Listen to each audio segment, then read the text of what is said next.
Hey yo, peace family. Welcome back to Flesh of the God. A jury of 12 found him guilty of first-degree murder. Isn't this a nice surprise? Guilty as charged. They smell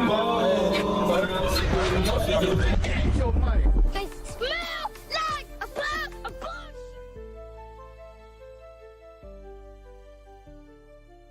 Bruh.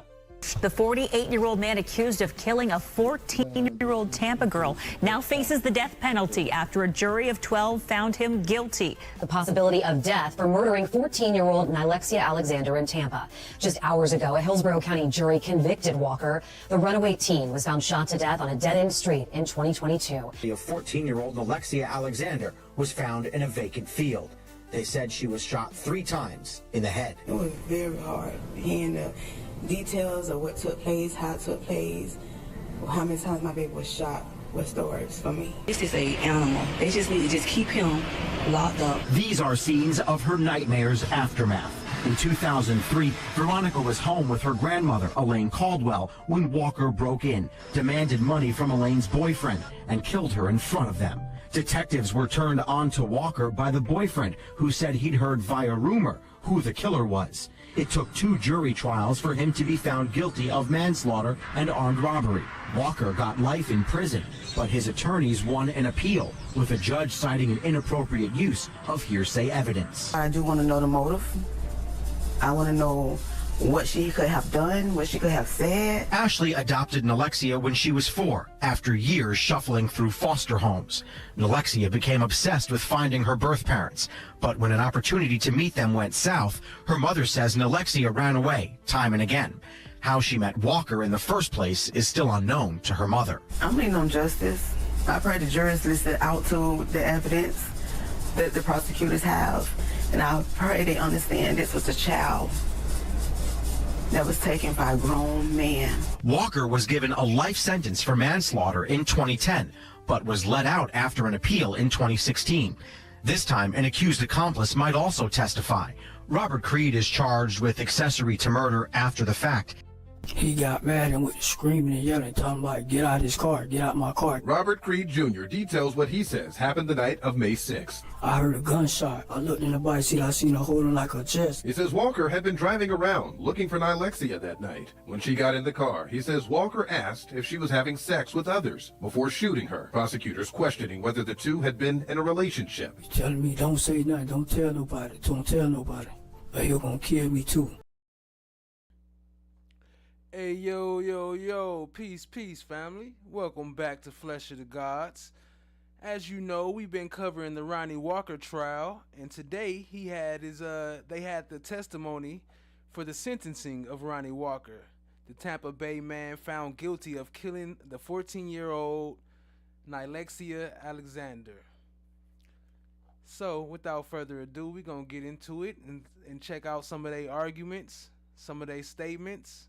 And soon we'll begin to the sentencing. This is only part 1, family. Appreciate y'all being here. Make sure you hit the like button, hit the subscribe button, tap in, and share with a friend. Appreciate y'all, family. Let's get into it. Of crime with those additional acts that are unnecessarily torturous and conscienceless and pitiless.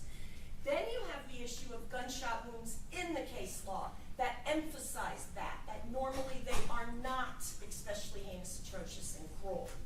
So I submit there is no evidence she knew she was about to die, no additional acts presented. That's just the evidence. That's where we are. No evidence he intended to have her suffer or inflict a high degree of pain. Plus, the medical examiner also testified there were no defensive wounds, and that is important as well because some of these cases talk about that as, of course, contributing to especially heinous, atrocious, and cruel. Judge, the evidence is just not there.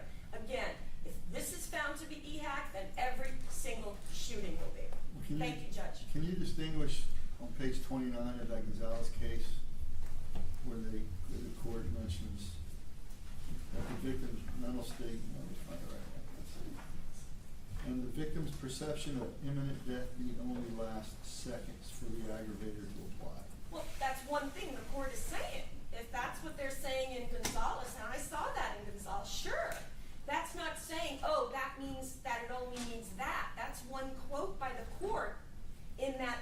through knowing. So in other words, it's kind of similar to, as I mentioned, the Jimmy Rice case, where, you know, the guy, Mr. Chavez, has the gun, and he says to the victim in a few seconds, do you want to die, or you are about to die? So that is just I don't necessarily disagree with that. That is just a quote in Gonzalez about the time period in which the victim felt the apprehension. So your argument is in Gonzalez, all the other factors in conjunction with the time makes the difference. Oh, absolutely, absolutely. Because if the Florida Supreme Court is making that one-line quote in Gonzalez saying that that period of time can be a few seconds, okay, that's what they have stated by saying that. But in Gonzalez, that is the one where you have the shot into the floor, you have the shot into the leg, you have the shot into the other leg, and you have the victim terrorized. Gonzalez led that person into the bedroom. So if all of that is happening quickly, so that is just one line in it. They're making that comment that, hey, that apprehension and the victim being aware could just merely last seconds. But again, that is only one of the factors. We have to look at Mr. Walker's intent to cause unneedless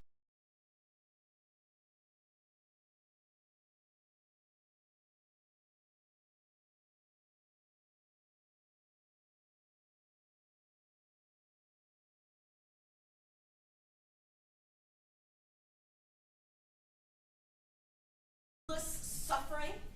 This has to be wicked, shockingly evil, or vile. That he designed. Yeah, of course I was on mute, huh? That's all right. I'm trying out some new things, new characters. You know, it's a little complicated, learning something new. But appreciate y'all being here. What up, No One? What up, Tat Clouds? Tat. FFS in the building. What up? I appreciate y'all joining. Appreciate y'all being here.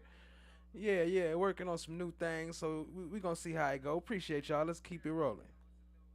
Oh, that's what I stopped it for, though. Do you hear her crying voice? Sound like she whining with them high-pitched octaves. Good charge. Degree of pain. So we're not just looking at Miss Alexander, even in those few seconds. That is just one line in Gonzalez. Again, there has to be additional acts to show it was conscienceless and pitiless and unnecessary torturous. So Mr. Walker is designed. Is there evidence that he has utter indifference to or enjoyment in the suffering of others? That issue of just a few seconds, and I don't necessarily disagree with that one line, and of course it doesn't even apply in Gonzalez because of what happened. But that's just one part of it. And honestly, we don't even know. The thing with this case is you just don't know. So no, yes, Judge, that is clearly distinguishing. Judge, just one thing I point out, she keeps saying heinous, atrocious, and cruel. It's heinous, atrocious, or cruel. We don't have to prove every single one of those things. And the fact that she knew of her impending death is a super strong indicator of cruel, Judge. And we believe these cases are not really that distinguishable. In each of these cases, a victim is shot once and then moments later executed, similar to here. And the courts are finding that those situations in which a victim is shot once and then later shot again, a short period of time later, that's heinous, atrocious, and cruel. That's what we have here, Judge. I agree, if we could not establish the sequence of the order, we would probably not have alleged this particular aggravator. The fact is, we can prove the sequence of the orders, and we can prove that the first shot she received was not a fatal shot. She was alive, she was in fear, she was in a place she had no idea where she was, because she'd been taken there by this man. She gets out of the car, she walks away from the car, so clearly has ability to move, knows what's happening, and clearly knows death is right around the corner from the man who just shot her and is now getting out of the car himself. So all of that, Judge, is consistent with all of these cases in which you have an individual who was shot and then mere moments later executed, and the courts have found that the knowledge of the impending death is what makes it AJC. So that is why we believe this case does qualify and it should be a question for the jury. So I know one of the arguments they making right now is does he qualify for the death penalty? What do y'all think? I'm gonna start a poll in the chat. Do y'all think he should get the death penalty? You see him over there. He ain't in his suit now. They got him in his county clothes now. Let me ask you this, Mr. Terry. I'm going to find this. Rivera v. State, 545 Southern 2nd, 864, Florida Supreme Court. In that case, an officer of the law was murdered. 2 shots were fired within 16 seconds of each other. And despite the fact that the officer was shot while kneeling on the floor with his hands upraised, the court found that that was not hack. So how do you reconcile that with Rivera without recognizing the fact that in Rivera, the victim had witnessed her husband or her significant other being shot twice and then executed before she was shot. So while the court may say mere seconds, but there was quite a history before the second victim was killed in Gonzalez. In that case, Judge, he was shot and killed pretty much instantly. In the case But if you look at the law enforcement officer, if you look at the language preceding the line on that page where it talks about only mere seconds is fine, and it talks about the common sense understanding of witnessing someone getting shot twice and executed had some effect on that victim as well, mere seconds, but it's not, I don't think it's taken in isolation. And it's hard to... and I agree, Your Honor, there are cases, we can sit here all day and go back and forth on cases because it is such a close call. But one of the things that I believe the courts take very seriously is this knowledge of impending death. And I'll go back to Phillips v. State, in which this individual was stalked. In the same sense, quite honestly, our belief is, and Alexia Alexander was stalked by this individual when he was looking around trying to find her. Okay, shot twice in the chest and then fled a short distance before being killed by repeated shots in the head and neck. I don't see how we can distinguish this case from that case. And which case is that again? That's the Phillips v. State case, Judge, 476 Southern 2nd 194. Okay. It says the trial court correctly surmised that between 2 volleys of gunfire, the victim must have agonized over his ultimate fate and properly considered the circumstances in the sentencing process. I don't see how it's any different than what the situation we're talking about here. And again, Judge, we could go be pulling up cases literally all day long. I can't tell you how many cases there are on HAC in the state of Florida. And slight little tiny differences will distinguish each one. But one thing that seems to be consistent, especially when it comes to gunshots, is that if there is a delay between the first shot and a fatal shot, that generally will fall under the HAC, almost always. At least everything I've read. And so I tried to pull out some of those cases that I saw that seemed to be indicative of that. And here we have that exact same thing as we have in Phillips, where you have a person stalked, and then shot twice in the chest, fled a short distance, which is kind of what we have here, Judge. I don't see how it's much different. And then killed by repeated shots in the head and back. And again, the finding in this was that the trial court correctly surmised that between the 2 volleys of gunfire, the victim must have agonized over his ultimate fate. And that's the state's position in this case, Judge. Alexia Alexander was shot, and in those 9 seconds... Hey, see, now I ain't the only one messing up, but shoot, I ain't like the prosecutor, so I gotta make sure I keep her name right. At least I said it right today.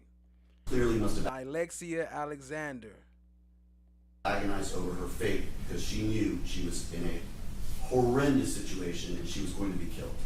And so for that, Judge, we would cite Phillips, and we believe that we have it have a case of heinous, atrocious, or cruel.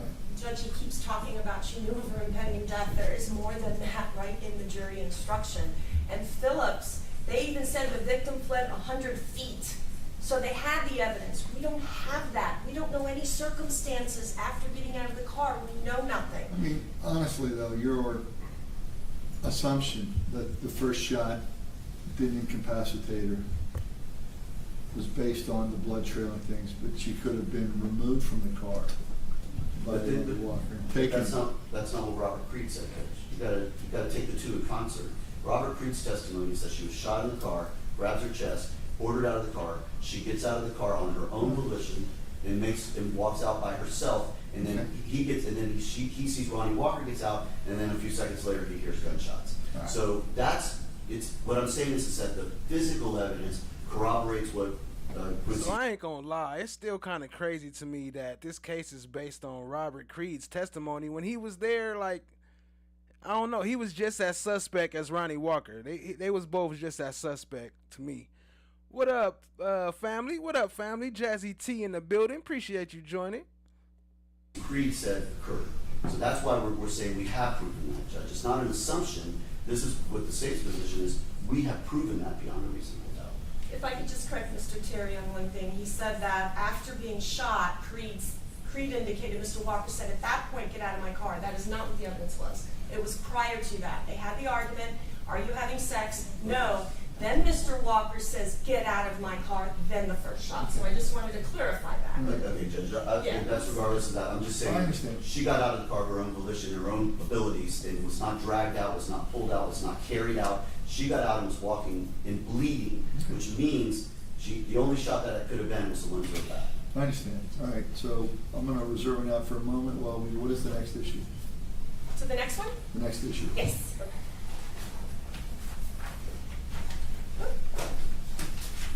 All right, so my motion also includes cold, calculated, and premeditated without any pretense of moral or legal justification.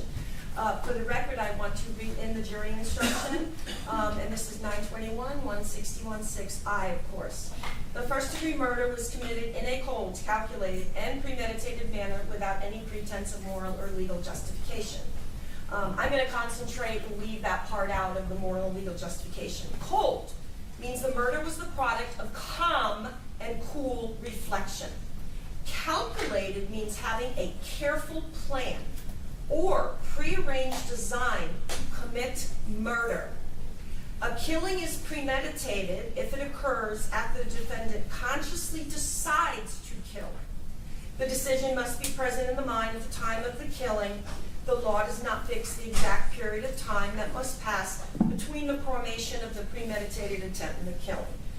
The period of time must be long enough to allow reflection by the defendant, and the premeditated intent to kill must be formed before the killing, and of course, that is the definition for premeditated murder. However, cold, calculated, and premeditated is different. It is a... But they kind of already got that just because the witness, Robert Creed, was saying that, oh, they was driving around looking for this girl. So that's kind of premeditated. And then they went to a disclosed location. That's kind of premeditated. It ain't got to be like you planned it for weeks or nothing. It just got to be like you intentionally killed her, and you took upon some plans to make it happen. Heightens premeditation. However, I'm continuing with the jury instruction. For this aggravating factor to apply, a heightened level of premeditation demonstrated by a substantial period of reflection is required. And then it goes on to, and I will read it into the record, a pretense of moral or legal justification is any claim of justification or excuse that, although insufficient to reduce the degree of murder, nonetheless rebuts the otherwise cold, calculated, or premeditated nature of the murder. So going to the facts presented on that. All right. So I want to take the court back to the compilation video, and if the court wants to look at it again, because I watched it several more times. We have Miss Alexander, first of all, walking, and of course we know there's no contact with Mr. Walker. We know it is with Mr. Creed. We have her walking in a very, very lit apartment complex. She's looking down at her phone. She has the charger around her neck. Very well lit, to the point that the police have flashing blue lights in that area. We then have her getting into a vehicle. That is also well lit. The car's lights remain on when it is sitting there in this well-lit area, picking her up, lights still on, and prior to that, you see the court drive headlights on. So then she is picked up. The vehicle drove along with, headlights, not shutting off his lights. There was testimony that it was only 1.3 miles from the location to where she was picked up to the location off Floribosca and Highland. Now, the video from the corner of Floribosca and Highland, which is the one with might potentially be a spider leg across the camera, the timestamp is off. However, my sequence of discussing it, even with the timestamp wrong, satisfies what I need to talk about. The car is first seen at 2:59 and 21 seconds coming down Highland with its headlights on. The vehicle then turns down Florabraska, still with its headlights on. The car goes down a short distance out of view. And real quick, to those of y'all in the bushes or in the chat that are intimidated about chatting, feel free. Y'all ain't gotta be scared. Go ahead and get your chat on. We open to opinions. We all good around here. Let us know how you feel too. We know down there further is a dead end, because that part of Florabraska is a dead end. That car did not sit at this dead end. There has been so much talk about this being a dark, isolated, and desolate area. This is not an orange grove. This is not fields off the interstate. The car goes a short distance, goes out of sight, and must make a U-turn where that dead end is, and comes back. It is not in the dead end. It comes back and parks in front of a lot that doesn't have a house on it. This is a residential neighborhood. This is not some desolate, isolated area. If Mr. Walker planned on murdering her and wanted to murder her, why doesn't he take her off to some field? Why does he take her to a residential neighborhood? He could have sat. If you don't want to chat, that's cool too. I appreciate you hanging out, family. Back in the dead end. He didn't. He made the U-turn and parked in front of where there was not a house for that area. So the headlights at that point do not go out until the vehicle parks there.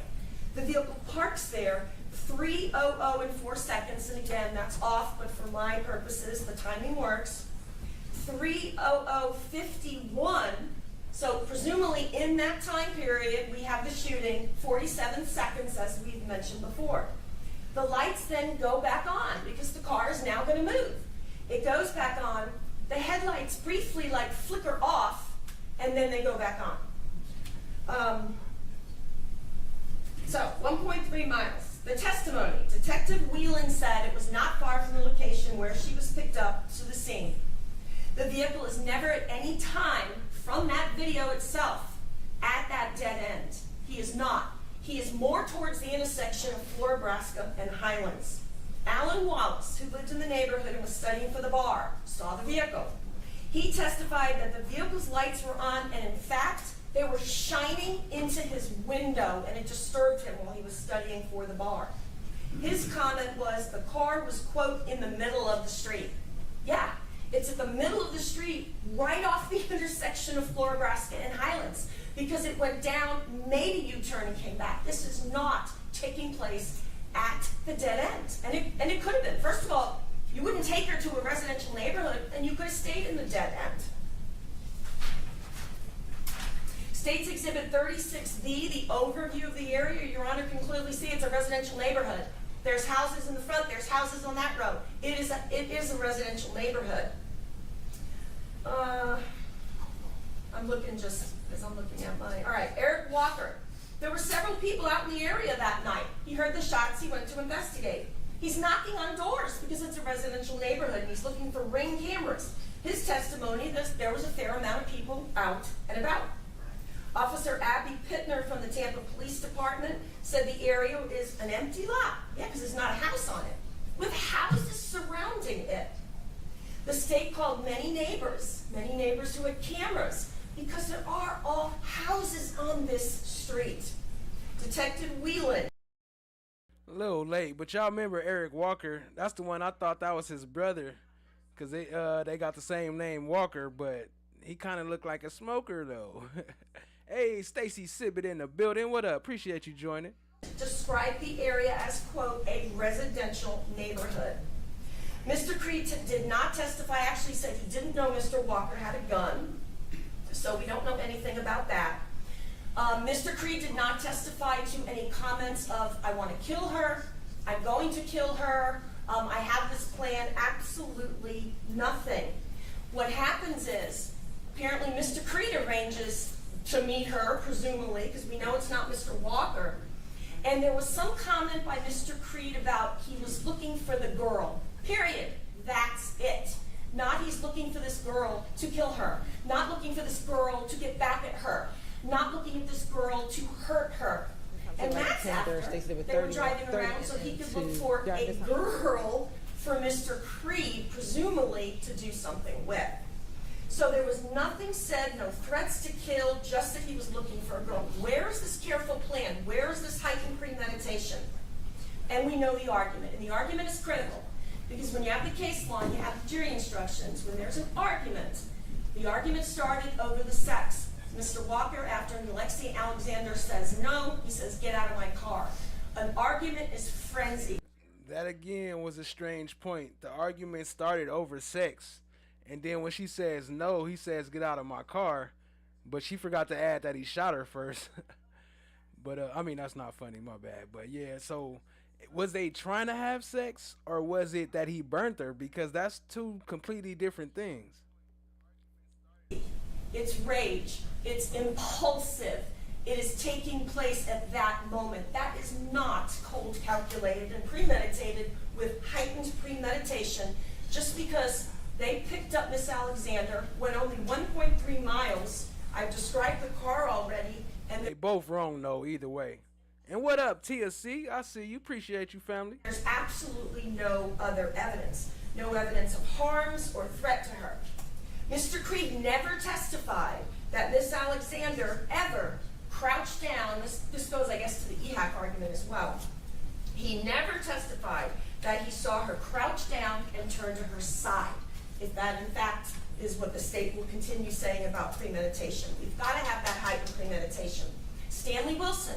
All Stanley Wilson recounts is a conversation allegedly afterwards. Yeah, she gave me an STD. Apparently, I guess that's why he shot her.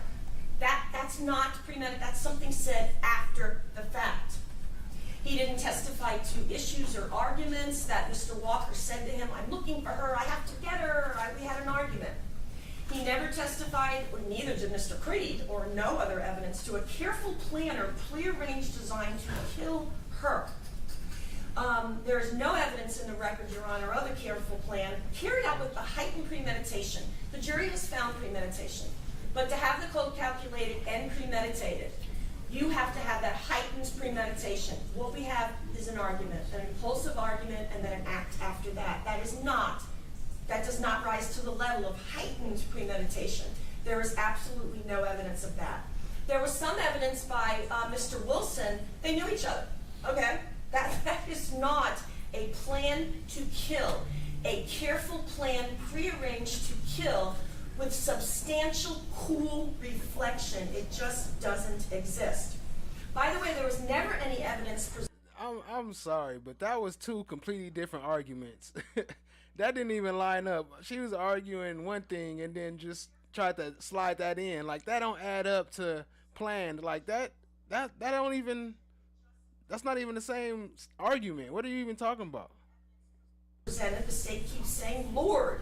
He lured her to her death. There was not one shred of evidence that he lured her or lured her into that vehicle. Again, as the state did with especially heinous, atrocious, and cruel, they want to speculate. They want to assume. We need evidence. We don't have any knowledge of them communicating. We didn't have any evidence that some comment was made in closing argument, Miss Alexander could trust Mr. Walker, and that she put her guard down, and because he was, quote, luring her. There's no evidence of any of that. That was pure argument. And again, where we have the vehicle, we have painted this picture of some desolate area. These cases talk about what a desolate area is. That vehicle was parked just short of the intersection of Highlands and Florida, Nebraska. Could have stayed at the dead end, but did not. A couple of cases. Hold up. Shout out to CBBJ Candace. Appreciate you joining. She said she reminded me of love. Dang, that is not a good thing to remind somebody of. Love is not a good thing these days. Whether it's a name or a feeling. They pretty much talk about what you have to have for the code calculated and premeditated. Let me, just for the record. And then I will go to Mr. Terry's cases.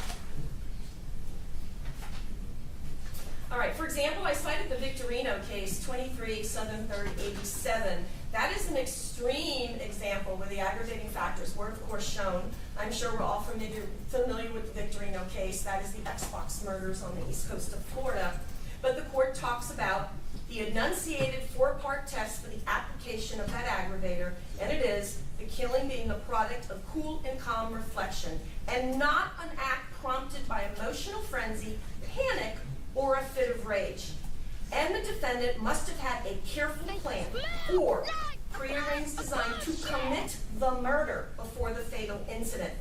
The defendant must have exhibited heightened premeditation, and there must have been no pretense of moral or legal justification. The Wyndham case in my motion, 656 Southern 2nd, 432, it cites the Richardson case. Again, with this aggravator as well, I'm sure Mr. Terry would agree, we could also be here all day long with facts. We don't have the facts and evidence in this case, but it cites Richardson, where they did not find those elements were proven. We just don't have the evidence. I'm checking if there was anything else. Where was it? Okay, so Mr. Terry's cases. Mr. Terry cited 4 cases of cold calculated and premeditated without pretense of moral or legal justification. Those cases are extreme cases where it kind of looks like CCP applies. So first of all, we have the Baker case. Baker walked around till he found a house to rob with his co-defendant. He then held the victims at gunpoint for 2.5 to 3 hours. They could have been planning during that time. They searched the entire house. They kidnapped one of the victims and made them go to an ATM. They went to a, quote, rural area. And that is not what we have. They couldn't get money or something at the ATM, and it ends up that the victim starts running and is chased. That is an example. She reciting a lot of case law, but that mess really is not helping much. I don't know what she thinks she's doing over there, but it's not doing much. Of cold calculated and premeditated. That is clearly not what we have. The Wright case, which is W-R-I-G-H-T, that's a carjacking. The defendant in that case said it cannot be cold calculated and premeditated if he's under extreme duress. Then the court went on to some of the facts. There was an abduction in that case, and the victim was executed. 2 witnesses described what the defendant told them about the murder, how he lured the victim, and how he carjacked the victim. Distinguishable. The next 2 cases are all kidnapping cases. Calhoun. This one is interesting. The victim is bound, put in the trunk of her car, driven to the woods. The car is doused with an ignited fluid and left to die from smoke inhalation after a fire starts on the car. So that is showing an intent to kill, a heightened premeditation after a kidnapping and all those acts. And finally, Thompson. She do keep laughing in between all these things, in between these cases, like it's a joke. Like, you know, shit, it make me feel bad about my laughing. Is also a kidnapping. The victims were driven to an isolated area, which we do not have. After the defendant walked into the office, I believe like a cemetery, with a gun and a knife. And after he walks in, he has them lay down on the ground, and the case continues on about the facts in that case. Those kind of seem like cold calculated and premeditated. That is not what we have in this case, Your Honor. And we ask that you strike that as a matter of law, because you are the trier of fact and know the case law. Thank you, Judge. Mr. Terry. Yes, Your Honor. So, Your Honor, I believe this is clearly. Oh, my bad. I was on mute. But here we go with the prosecution. We might as well start them off right. Your Honor, I apologize for interrupting the state earlier, but the state can talk the ears off a donkey. This continued filibustering has got to stop. A case of cold calculated and premeditated. We have an instance where we have an individual who says he was looking for her, clearly had a plan to find her. He then located her. He then drives her to this location, Judge. And I know Mr. Lemmer keeps wanting to say it's not isolated. This is the middle of the night. She leaves out that part of it. Okay, this is 3:30 in the morning, or 3 o'clock in the morning. He drives there. She has. It's a dead-end street where he turns around, and he does turn the lights off as soon as he gets there. He also places his vehicle, Judge, and I think this is very important, and Mr. Lemmer didn't mention it. He pulls the driver's side of the car up to that vacant lot. He didn't park in any other location around there. He didn't park in front of a residence. He didn't park on, like right next to the corner. He parked right next to that vacant lot. Why would he do that, Judge? Because it's a spot where he could easily dump her body. This was an intended plan he had thought of and planned to do from the very beginning.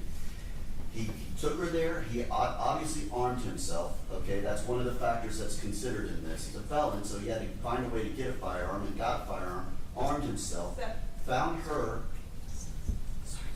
drove her to that location, which obviously in the daytime it might be a different situation or a different scenario, but we're talking night. Even Mr. Creed said it was incredibly dark there, couldn't see anything. There were no street lights. He then pulls up there, asks her a single question. All we know is he said, "Are you having sex?" And she said no. And then he says, "Get out of the car." There's nothing else about any sort of an argument, anything like that, just that they were basically, he was upset with her for having sex. And we know from, I guess, standing. Not Judge Keanu Reeves. Hell no. What up, Rock Solid TV? I see you. Wilson, that, at least if you believe him, that it was because of an STD. Either way, Judge, he then follows her out of that car. She gets out of that car, granted after being shot. He could have driven away. Again, there's case law about that where they could easily get away. There's no reason to continue on with this, but he did. He continued on, and he went and he executed her, Judge. And that is, execution-style killings are by definition cold. And that's in every single one of these cases I cite. So, Judge, I think this is very similar to all of these. Where a defendant has the opportunity to leave a crime scene with the victim alive, but instead commits the murders. Those are things that are found by their very nature. Execution-style killings satisfy the cold element of CCP. The calculated element applies in cases where the defendant arms himself in advance, kills execution-style, plans his action, and has time to coldly and calmly decide to kill. When he got out of that car, Judge, he had 9 seconds to decide what he was going to do. And he walked up to that young girl and shot her in the head. That is cold, calculated, and premeditated. Again, all of these cases I cite, they drive to remote locations or isolated areas. And again, it's the state's position that this does qualify. Granted, it's not an orange grove miles and miles away, but it is a dark, secluded area with in a vacant lot and a field, basically, where it's an easy place to leave a body. I was citing there Wright v. State, 1973, 277. Again, in Baker v. State, 71, 7, 3rd, 802. Execution-style killing is by its very nature a cold crime. Again, it says the calculated element applies in cases where the defendant arms himself in advance, kills execution-style, plans his actions, and has time to coldly and calmly decide to kill. A plan to kill may be demonstrated by the defendant's actions and the circumstances surrounding the murder, even when there's evidence that the final decision to kill was not made until shortly before the murder itself. That's another important aspect of this, Judge. There's no time limitation, okay? Here it says it may be demonstrated by the defendant's actions and the circumstances surrounding. It's the state's position, Judge, driving her to... Yeah, that's what I was saying earlier, like premeditation, it don't have to have a certain amount of time. It's just that you plan to do it and you did some strategic shit to do it. Or stuff, excuse me. They're gonna be restricting all my videos. Everyone gets blocked. But anyway, yeah, so that's the time restriction. And then also he was talking about the execution style. I talked about that earlier too, but you know, usually it's 2 to the chest, 1 to the head, but it's definitely execution style. If you hit them in the chest and head, that means you making sure you kill their ass. This location where she's not, as far as we know, she's unfamiliar. It's dark. It's a vacant alley or vacant lot, and he pulls up there. The way he pulls up there, all of that shows a plan, a place to put her, and at least put her body after he kills her. And again, these cite other things, including the fact that they had ample opportunity to release the victim, but instead, after substantial reflection, acted out the plan he had conceived during the period in which the events occurred. And so, let's see. In Baker also, because the victim was shot in the forehead at close range, the physical evidence is thus consistent with an execution-type killing, in case there's any question about whether or not this was execution style. Again, Calhoun v. State, 138, Southern 3rd, 350. Manner in which defendant executed the crime is important. Where a defendant arms himself in advance, kills execution style, and has time to coldly and calmly decide to kill, the element of calculated is supported. Taking a victim to an isolated location or choosing an isolated location to carry out an attack can be indicative of a planned or prearranged design to kill. Exactly what the state is arguing in this case, Judge. Exactly what the facts seem to indicate. So that's why we cited that case, which was Calhoun v. State 138, Southern 3rd 350. And then in 648, Thompson v. State, 648 Southern 2nd 692. Again, Thompson took the precaution of carrying a gun and a knife with him to the cemetery office. After he had obtained a check from SWAC, he drove the victims to an isolated area, forced them to lie on the ground. There's no indication of any resistance. Again, there's no indication that Alexia Alexander resisted in any way. And again, advanced procurement of a weapon, lack of resistance or provocation, and the appearance of a killing carried out as a matter of course. Judge, I believe the state has proven all of that by the facts and circumstances surrounding the killing, the location where the killing took place, the execution style killing. And Ms. Fawcett has provided me another case that I did not. It's called Squires v. State, 450 Southern 2nd 208, which states shooting victim 4 times in the head with revolver after initially wounding victim with a shotgun and firing 4 shots at extremely close range indicates CCP. So Judge, based on all of that, the state believes we have established more than enough facts to prove beyond reasonable. And so they still gonna have the jury come in. This is just the pre-arguments. They still gonna do the testimonies in front of the jury after this. Out to the jury, So y'all hit that like button, hit that subscribe button. Appreciate you. That this is a cold, calculated, and premeditated murder. Rebuttal, Your Honor. Yes. Yeah, Mr. Terry is incorrect when he says there's no street lights. On that corner of Florabraska and Highlands, where the car's parked, I guess it's, I don't know if it's south or west, but short of the intersection, you can see the street lights on. So that is absolutely not true. He also misspoke when he said Mr. Creed never talked about an argument. Yes, he did. He said that when they talked about the sex, he got mad and there was an argument. So that was the testimony. Mr. Terry is using a comment about that was not in evidence, and that is, oh, Mr. Walker was a convicted felon. That did not come in. That is not evidence. All we know is he was looking for the girl. That's it. And that's after he was looking for a girl for Mr. Creed. I also take the fact that he parked the wrong way interesting, because not only is he shining his headlights into Mr. Wallace's home, not ending up in the dead end where he could have, but actually parking the wrong way on the street is indicative of being, hey, maybe someone will see this. Why is this car parked the wrong side of the road? He keeps saying, Mr. Terry keeps saying, executed, executed. We do not know anything about Miss Alexander's condition once she is either carried, taken out, walks out of that vehicle.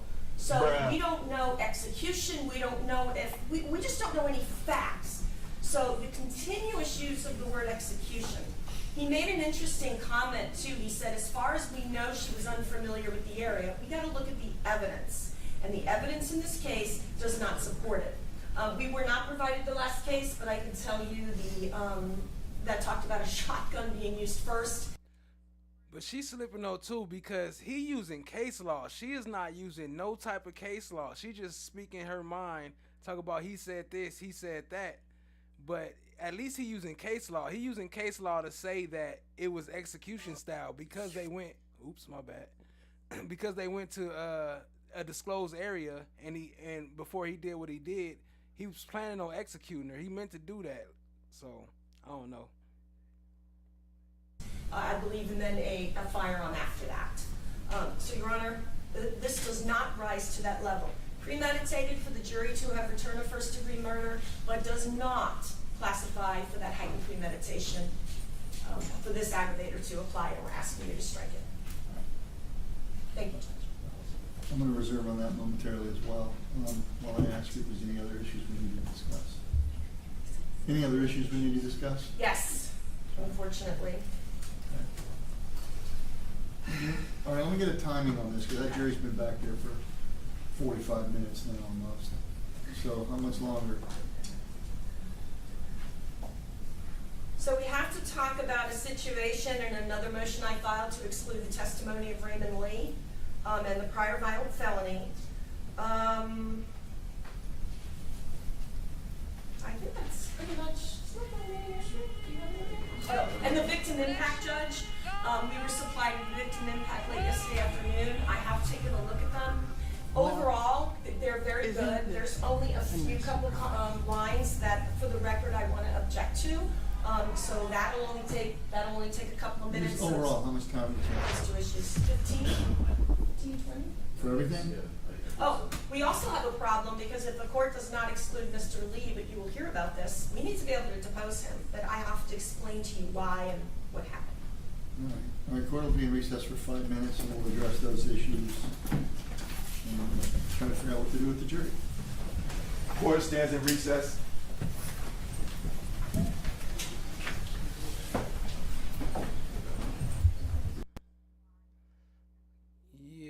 Yeah, crazy stuff going on. This man then killed this little girl. That's crazy. 14 years old. 48. Hold on. I need that screenshot, family. I need that real quick.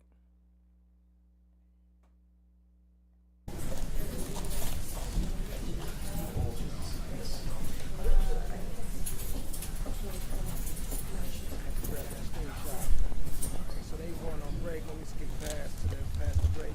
He about to change into his suit now and get ready for the jury. Had to get him out the jail code so he can be presentable. Not look like a caged animal.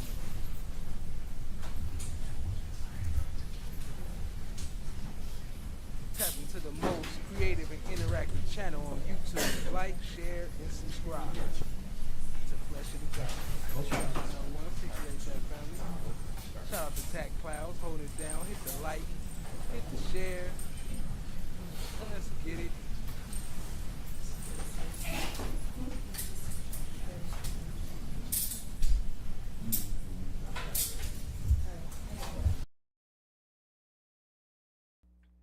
Oh, that's them on mute, not me. Judge, what you call him? Judge, what's his name? Keanu Reeves? Hell no. I gotta skip past this part because their volume is down. It ain't me. But ain't no point in sitting there listening to the blankness. Here we go. I deposed Detective Masushi because he was going to be the only witness. There's a very long history behind this prior violent felony, and it can get very messy. We're talking hung juries, conviction that got reversed. This should be limited to the pleas that he entered in 2010. There's also a lot of issues with the identification.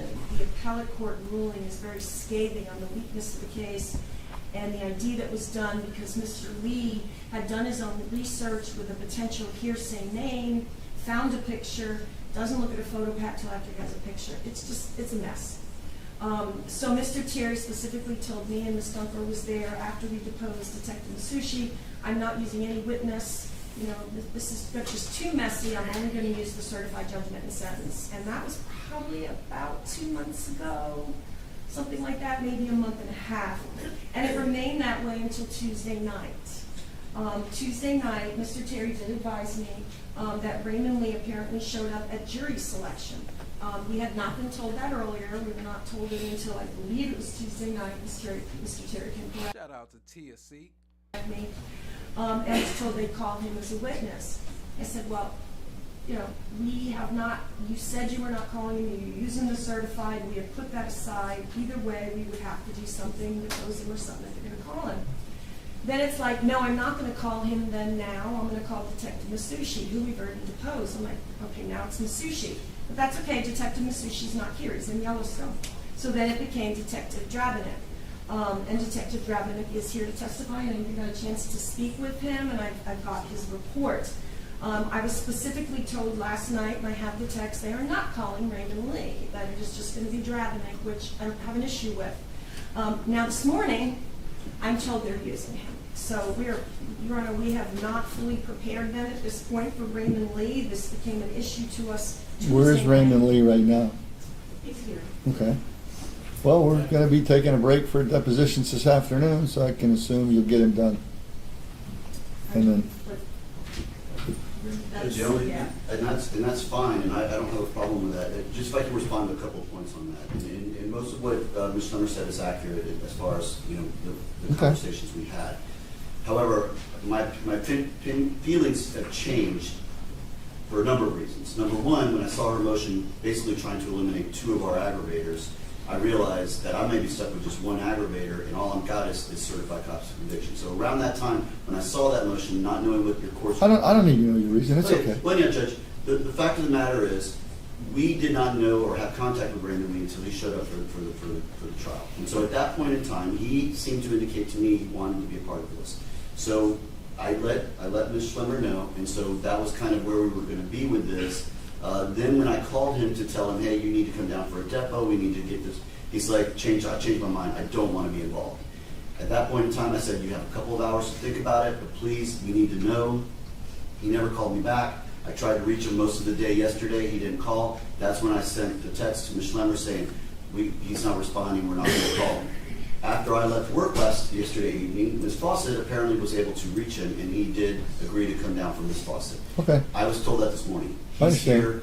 The only problem with doing this deposition later is that we don't have that much to present in our case. Our case is very short. Literally right now it's going to be Detective Drabenak, our certs. Well, you do them over lunchtime then, because we're not going to bring these people in just to say, hey, thanks for coming back, see you in an hour and a half. I understand, that's So, fine, Judge. I would do them over We'll lunch. do what we can before, can we do the victim impact slightly out of order then, Judge? Well, we've already Your order is your order. I'm not going to complain. Well, just based on the case law, we wanted to know if there was any objection. Oh, I understand that. Yeah, you got to follow that part of it. The case law suggests that victim impact statement must be brought after a aggravator has been proven, but if they're not going to, the CCP is going through the facts, so I think we're okay on that. So, all right, that's fine, Judge. I think there's enough we can do today before lunch, so we should be fine. So, Your Honor, I'm not taking away my objection. Obviously, this is I understand that. phase, and No, I now know we're that. going to be in question. I appreciate that. So, thank you. Did you want to address really quickly the photographs that they have for victim impact? And there's also photographs. That just came in this morning, right? Yes. You might as well take care of that. Yeah, might as well. Ms. Fawcett, do you guys have a chance to show this to the judge? Yes. We have photographs of Alexia Alexander and photographs of Elaine Caldwell. Okay. Would you like me to approach her? Yeah, let me look at it. This is the section for first victim, second victim. And you plan on introducing both packets, correct? Yes, Your Honor. Victim 61st victim.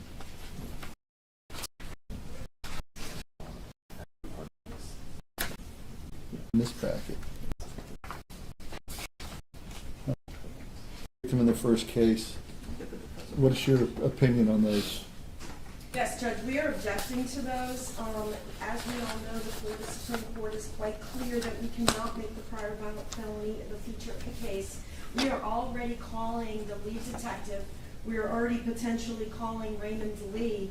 The Duncan case that I sent to the court, in that case they talk about like gruesome photos, but they're talking about the use of photos and how they already have the detective.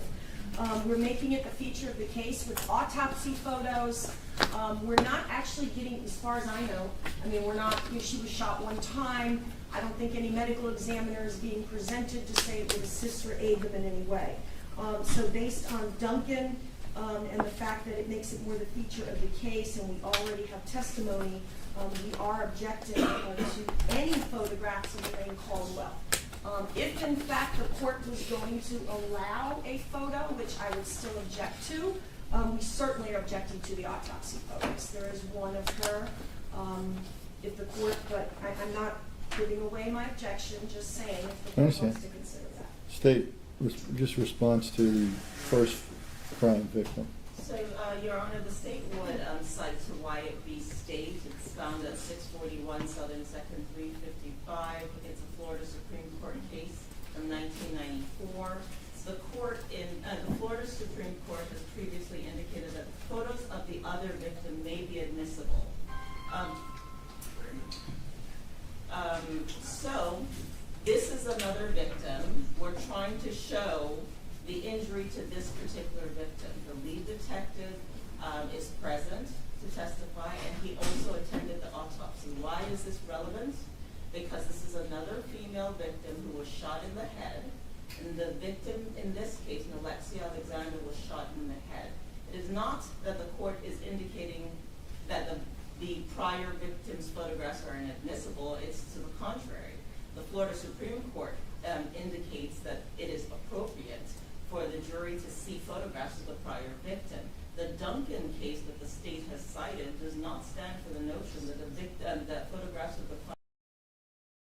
Wow, that's kind of crazy. They want to show pictures of the prior victim, but the case was thrown out from the prior victim. It was one on appeal, so I don't know. That's kind of complicated because he was found guilty, but he won the appeal also. So I wonder how that works. I wonder if they can still use that. That's kind of crazy. I don't know. That's kind of crazy. Rock Solid TV. Prior victim are inadmissible.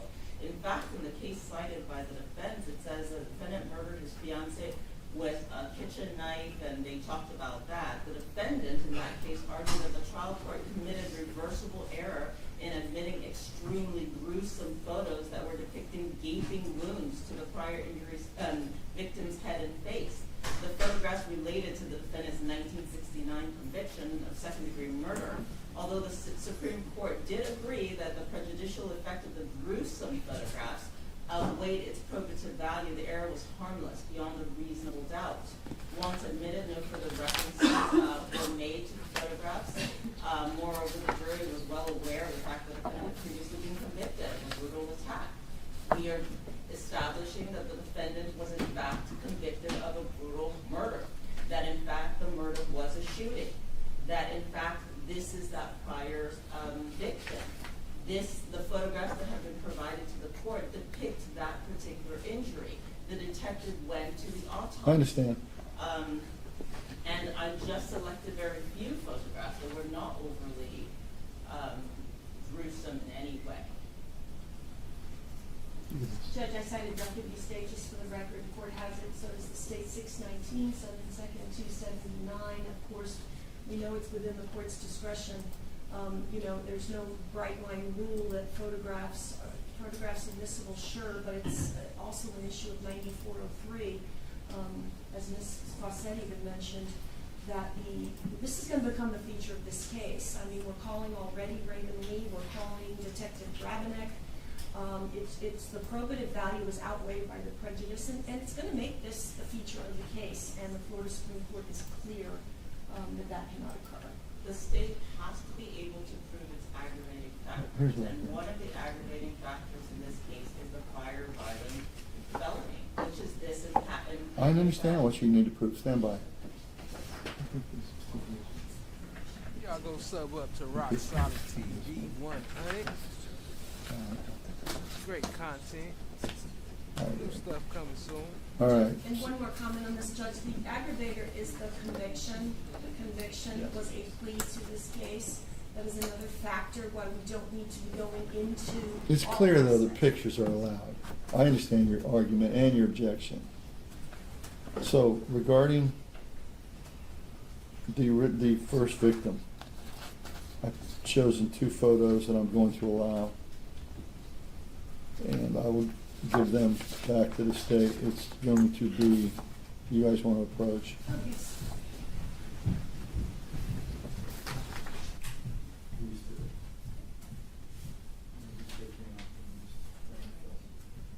Yeah, if y'all want to see some quick clips, it's not daily right now, but every now and then coming with some fire. Y'all check out Rock Solid TV.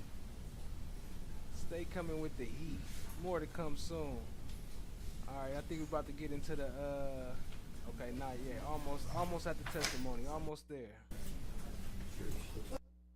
So you're going to read them now? Oh, you want to go through them right now? Or you want to do the charge conference now? Oh yeah, you're talking about just the preliminary instructions. Yes. Yeah, let me look, because there's 2 different sets. The state took it directly from the statute book, which I believe is The 2018 statute book? Is that? The old statute book, right? I'm not sure. I probably took it from the English statute. I didn't. Let me find. I do have a copy, and I can show it to Mr. Thierry, preliminary Come help me instructions sort from through 28. this. I'm trying to find that. I got it out of the way. Imaginary or forced doubt. Such a doubt must not influence you to disregard and We just gonna go ahead and get to it. Let's go ahead and get to the jurors. Bring the jurors in. Let's get it crack-a-lacking. Appreciate y'all being here one more again. an aggravating factor if you have an abiding conviction that it exists. On the other hand, if after carefully considering, comparing, and weighing all the evidence, you do not have an abiding conviction that the aggravating factor exists, or if having a conviction, it is one which is not stable, but one which wavers and vacillates, then the aggravating factor has not been proved beyond a reasonable doubt, and you must not consider it in proving your verdict as to the appropriate sentence to the court. A reasonable doubt as to the existence of an aggravating factor may arise from the evidence, conflicts in the evidence, or the lack of evidence. If you have a reasonable doubt as to the existence of an aggravating factor, you must find that it does not exist. However, if you have no reasonable doubt, you should find that the aggravating factor does exist.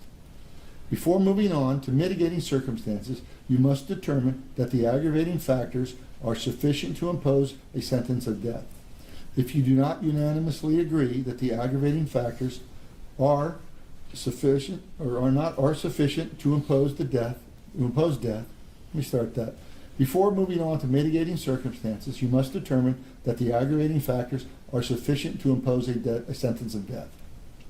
If you do not unanimously agree that the aggravating factors are sufficient to impose death, you do not move on to consider the mitigating circumstances. Mitigating circumstances. Should you find sufficient aggravating factors do exist to justify the imposition of the death penalty, it will then be your duty to decide whether the aggravating factors that you unanimously find to be proven beyond a reasonable doubt outweigh the mitigating circumstances that have been established. Unlike aggravating factors, you do not need to unanimously agree that a mitigating circumstance has been established. Rather, whether a mitigating circumstance has been established is an individual judgment by each juror. A mitigating circumstance is not limited to the facts surrounding the crime. It can be anything which might indicate that the death penalty is not appropriate for the defendant. In other words, a mitigating circumstance may include any aspect of the defendant's character, background, or life, or any circumstance of the offense that reasonably may indicate that the death penalty is not an appropriate sentence in this case. A mitigating circumstance need not be proven beyond a reasonable doubt by the defendant. A mitigating circumstance need only be proven by the greater weight of the evidence, which means evidence more likely than not tends to prove the existence of the mitigating circumstance. If you determine by the greater weight of the evidence that a mitigating circumstance exists, you may consider it established and give that evidence such weight as you determine it should receive in reaching your conclusion as to the sentence to be imposed. Once the state has presented evidence of an existing aggravating factors, victim impact evidence may be presented.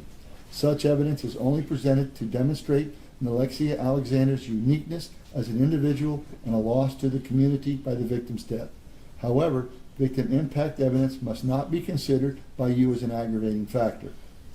In every criminal proceeding, a defendant has the absolute right to remain silent.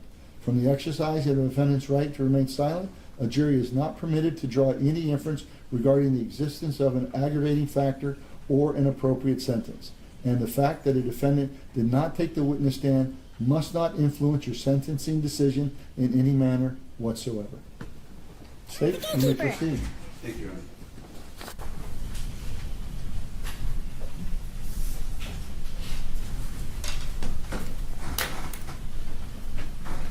Ladies and gentlemen, Alexia Alexander is not the first person Ronnie Walker has killed. See, back in October of 2003, A woman by the name of Elaine Caldwell was shot in the head. Her home was broken into. A robbery was taking place. And ultimately, that man seated right there, Ronnie Walker, was convicted of her murder. That, ladies and gentlemen, is an aggravator, and one of the two the state will prove beyond a reasonable doubt, and which makes Ronnie Walker death eligible. We are now at the stage where guilt is not an issue. You have already found the defendant guilty of the crimes he was charged with, and so now we are at the stage which is called the penalty phase. The issue now is your determination of whether the sentence should be life in prison without parole or death. The state will be presenting two aggravating factors. One of the aggravating factors, and I'm going to get into in a minute, that you've already really kind of heard of and heard through the evidence, because here you can still consider all the evidence that was presented in the case, in the guilt phase. Okay? So one of the aggravating factors is an aggravating factor called cold, calculated, and premeditated. And you're going to learn what exactly that is and what the state has to prove. The other aggravating factor that the state has claimed in this case is a prior violent felony conviction. And that is the death of Elaine Caldwell at that man's hands. Bruh. Hey, I just realized who this dude was. You know what he used to do before he was a lawyer, right? He used to be an actor. He used to do commercials. Remember, he used to say, for dry red eyes, use Claracel.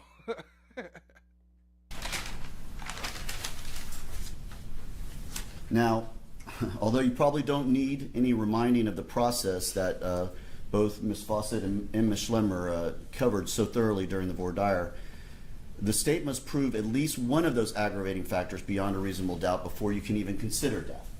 And I think you've heard that even in the judge's preliminary instruction there. And we have no doubt that you will find both aggravating factors have been proven beyond a reasonable doubt, but you need at least one of those aggravating factors proven beyond a reasonable doubt by the state before you can then consider death.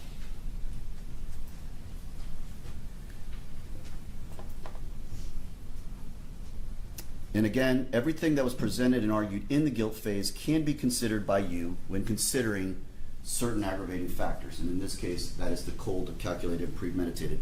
So the state is not going to come and have to represent all of those witnesses and all of that evidence. I think you all would go crazy. No.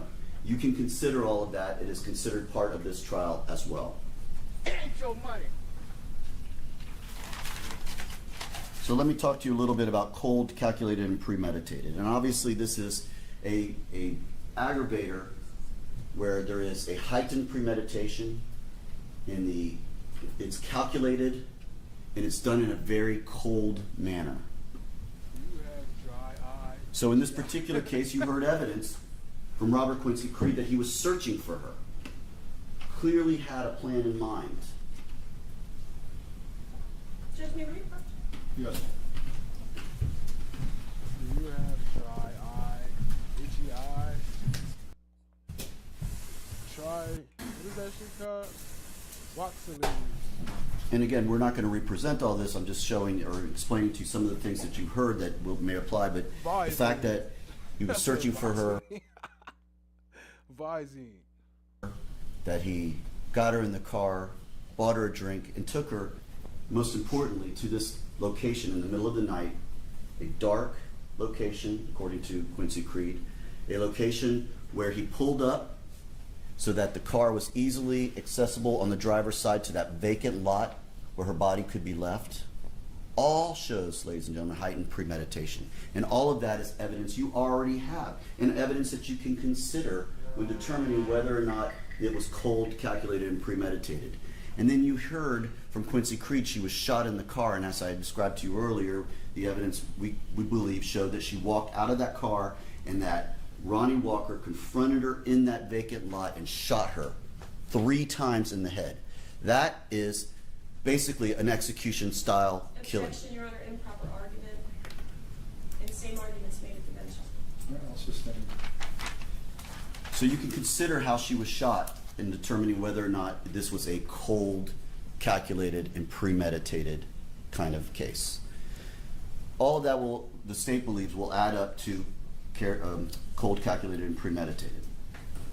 That is one of the aggravators, and again, you're not going to hear a bunch of evidence. That's why this is going to be a much shorter presentation for you all. We're not going to go back through all that. We're going to rely on your memories of all of that and informing a decision as to whether or not that aggravator applies. The second aggravator, however, is one you have not heard or learned about until today. So we do intend to present some evidence. It's still going to be very short and it's not going to be as significant. We're not going to relitigate that case. We're not going to do all that, but we are going to present a couple of witnesses, or at least one witness, to tell you sort of what happened there. Give you a little bit of the facts surrounding what occurred so you can kind of understand about the prior violent felony. And you're going to hear about Elaine Caldwell, and you're going to hear how... So spoiler, they got coming up the husband of the person that... The lady that he shot before, the one from the commercial, he's going to be testifying, and the mom is going to testify also. I don't know their names yet, but I saw little clips. I ain't seen it yet, though. This was her home that she was in when Ronnie Walker came in there. You're going to hear about the fact that this was a robbery, and that because of them breaking into the home, it was a burglary. That there was another accomplice with that individual. You're going to hear that she was shot in her bedroom and shot in the head and killed. You will see certified copies of convictions that indicate Ronnie Walker was convicted of those crimes. You'll hear from the lead detective at the beginning of the investigation, who will describe to you the scene. And he will also tell you he attended the autopsy and describe to you the injury that Elaine Caldwell suffered. All of that will be brought to you. Again, in a more truncated fashion, but a way for you to understand what happened in that prior violent felony conviction.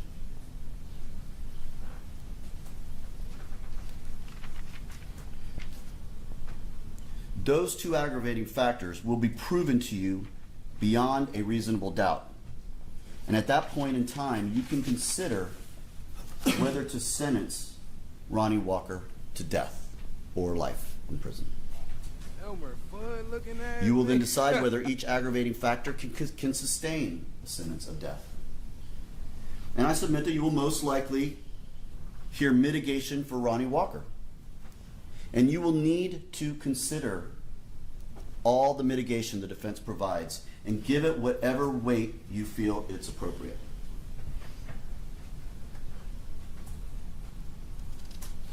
Then you will weigh the aggravating factors that the state believes it will prove to you beyond a reasonable doubt against those mitigating circumstances that you will hear about. And again, you give each the weight you feel they deserve. And then if you find that the aggravating factors outweigh those mitigating circumstances, and again, this must be unanimous at this point, then you go to the ultimate decision, and that is whether or not the defendant should be sentenced to death. We are confident, ladies and gentlemen, that we will have proven our aggravating factors, that you will give them great weight, because they deserve great weight, and that you will find these aggravating factors outweigh the mitigating circumstances you're going to hear, and that the appropriate sentence in this case is the sentence of death. Thank you. Thank you, Judge. May I please support the counsels? Good morning.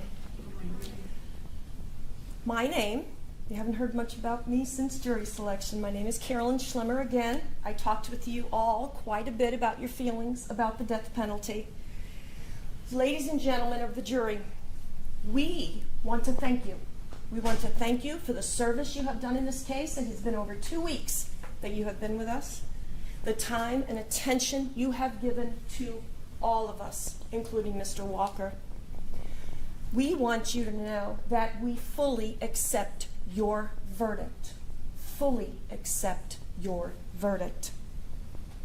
With your verdict, you have assured that Ronnie Walker is punished. You have assured with your verdict that he will die in Florida State Prison. He will never be released, and he will be punished. You have assured that. The decision you now have to make is, at whose hands does he die in Florida State Prison for what he did to Alexia Alexander? Because life without the possibility of parole, as you remember from jury selection and Mr. Terry talking with you, life without the possibility of parole or the death penalty are the only choices. And you are assured that Mr. Walker will never walk free. No matter what, Mr. Ronnie Walker will die between the cement walls of Florida State Prison. Now, this is our opportunity, and I want to make it clear as well. We are not trying to excuse what was done to Alexia Alexander. You will hear from Alexia Alexander's mother and her grandmother. We anticipate Mr. Terry will present them. Ashley Alexander is a wonderful woman. You will hear that's a good family. So we are not in any way, shape, or form going to present mitigating circumstances to you to try to excuse Mr. Walker's behavior. But we have to give you that information, and the law recognizes that information, mitigating circumstances. Not an excuse. Maybe an explanation, maybe explaining, and being given to you so you can make that crucial decision, that individual moral decision we talked about during jury selection. And I agree with Mr. Terry when he summarized the law. There's many steps you will need to go through when it is time to go back and deliberate Mr. Walker's fate of how and at whose hands he will die. You have to find an aggravator unanimously beyond a reasonable doubt. That makes him then eligible, exactly as Mr. Terry indicated. You then have to find that those aggravating factors are sufficient for the death penalty. You then look at mitigating circumstances. You then look at whether the aggravating factors outweigh the mitigating circumstances. And as Mr. Terry said, once you have gone through all of those steps, you're going to make that crucial decision. And you'll hear more later on. The judge will be giving you more about the law before you go to deliberate. Remember, just keep in mind, as we talked about during jury selection, that even if you find that final step, that those aggravating factors outweigh the mitigating circumstances, you can still, no matter what, vote life without the possibility of parole. And that is what we are going to be asking you to do. I want to tell you a little bit about Ronnie Walker. Ronnie's not perfect, certainly. You've heard the case. No one is standing up here saying that. But you've got to make a critical decision now. But some of the things you will hear, we want to tell you about. January 22nd, 1978, Ronnie Walker was born. At the time of Alexia Alexander's death, he was 44 years of age. He is now at the age of 47 in his life. Ronnie has 5 siblings. He's one of 5. One of 6. He has cousins. He has his mother. You will hear of some happy times that Ronnie had in a close-knit family. But Ronnie Walker is a product of his environment. You will hear from his mother, Emma Hamilton. Emma will talk to you about Ronnie's life as a child. You will hear that she raised Ronnie and his siblings as a single parent. She'll talk to you about that. Up until about the age of... Hey, Chamar Black is golden in the house. What's good? Appreciate you joining, Queen. Much love, much love. 10. Ronnie was with his siblings until about that time. You will also hear that because Miss Hamilton is a single parent, his father was never in the picture. In fact, Ronnie doesn't know his father. He was never a part of Ronnie's life. His name is Larry Walker. He took off on Emma and left her with the 6 children, 3 girls and 3 boys, one of which is Ronnie. She will tell you Ronnie was quite sick as a child. Ronnie suffers from seizures.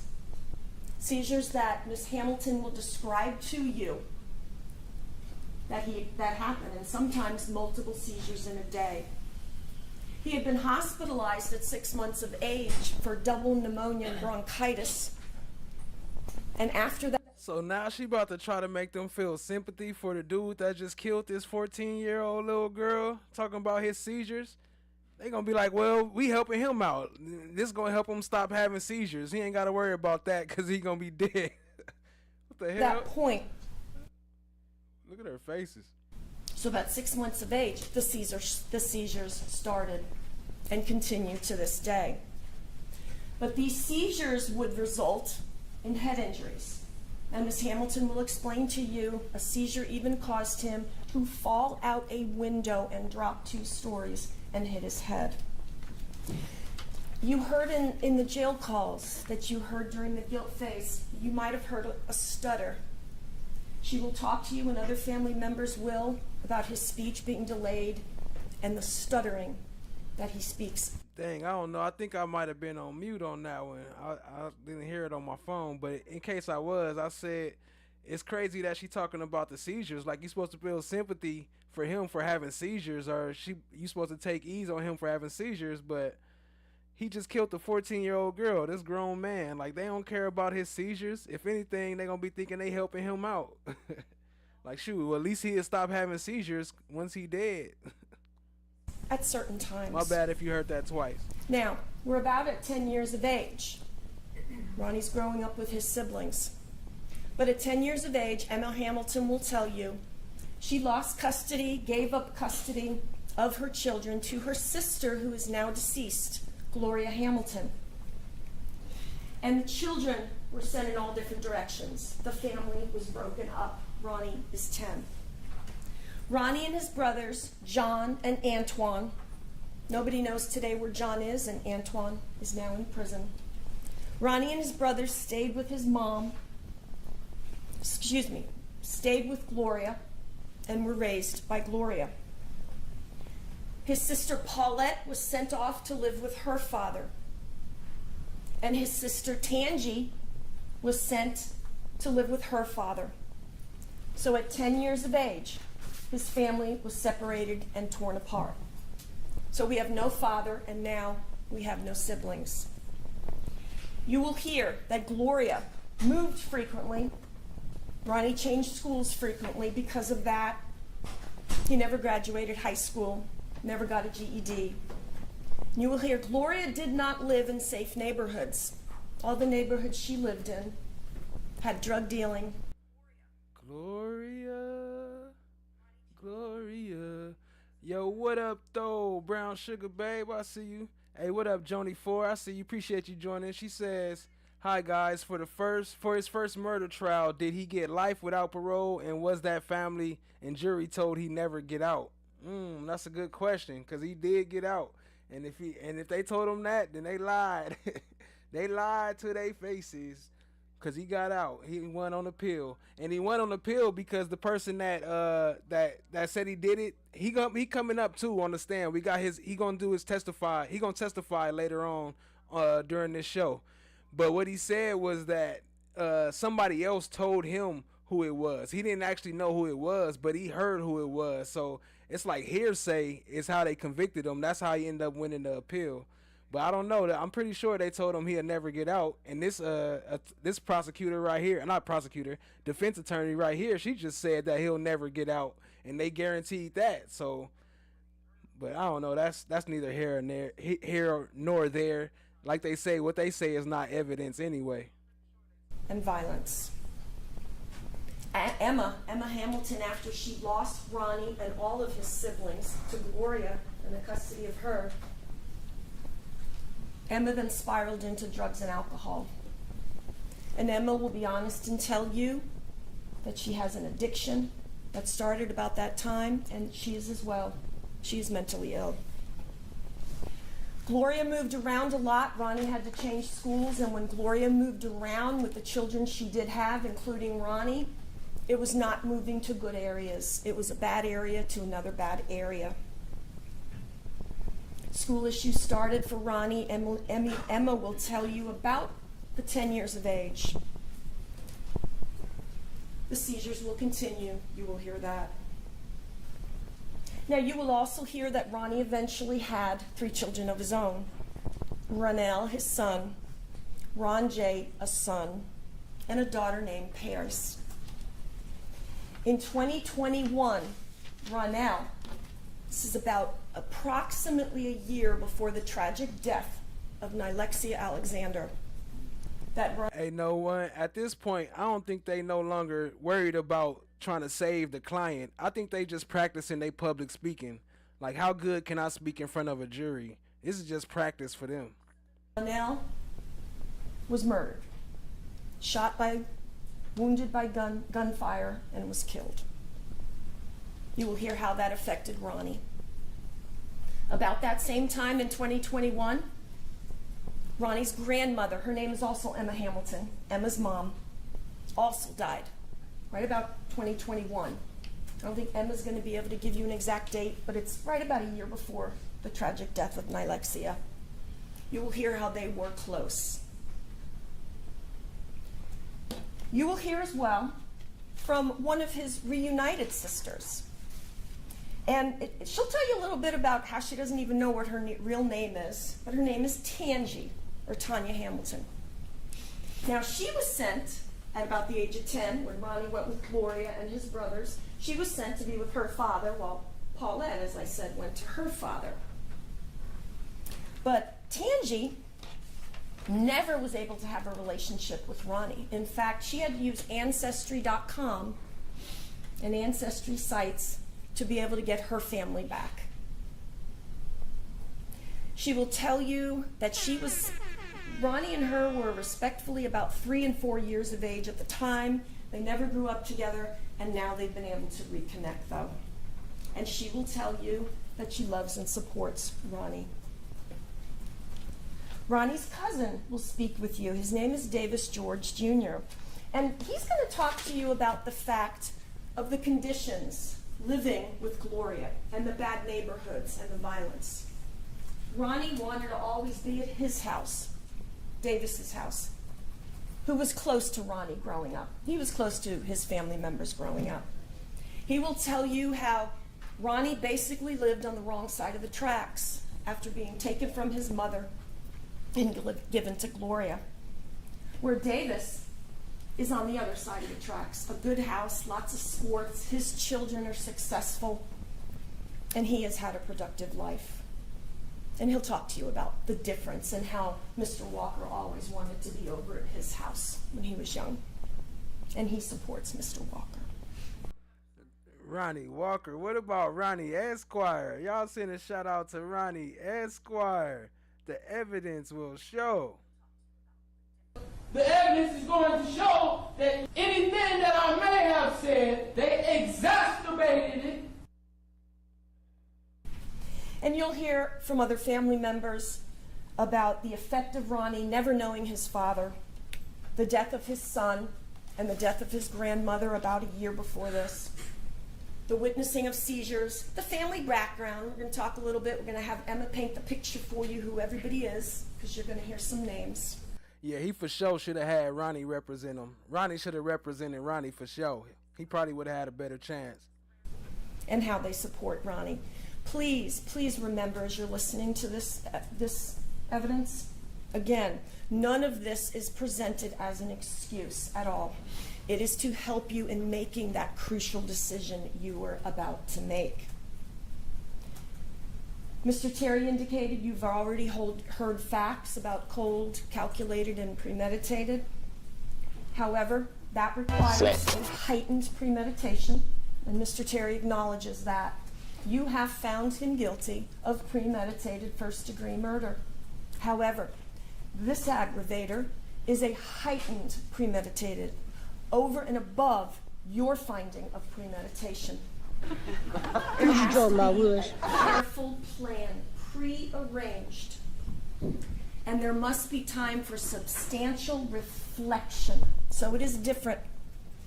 Part of the instruction you will hear later is, of course, the definition of premeditation, as you have found Ronnie guilty. But it will talk to you about how it is much above that. See, she talking about careful plan, prearranged, like it's planning to rob a bank. Like you got to plan weeks in advance and have notes and all that stuff. That you don't need all that for premeditation, which it kind of makes sense that you should, but that's not what it means, though. That. And I will submit to you at the end of this, the facts do not indicate a careful plan. The video that you saw showing the vehicle, that's a residential neighborhood. There's street lights. Ronnie's got his street lights on. Before that, he picks up Nylexia with Robert Creed. The lights are on. It was very bright. You can look at that video again if you'd like.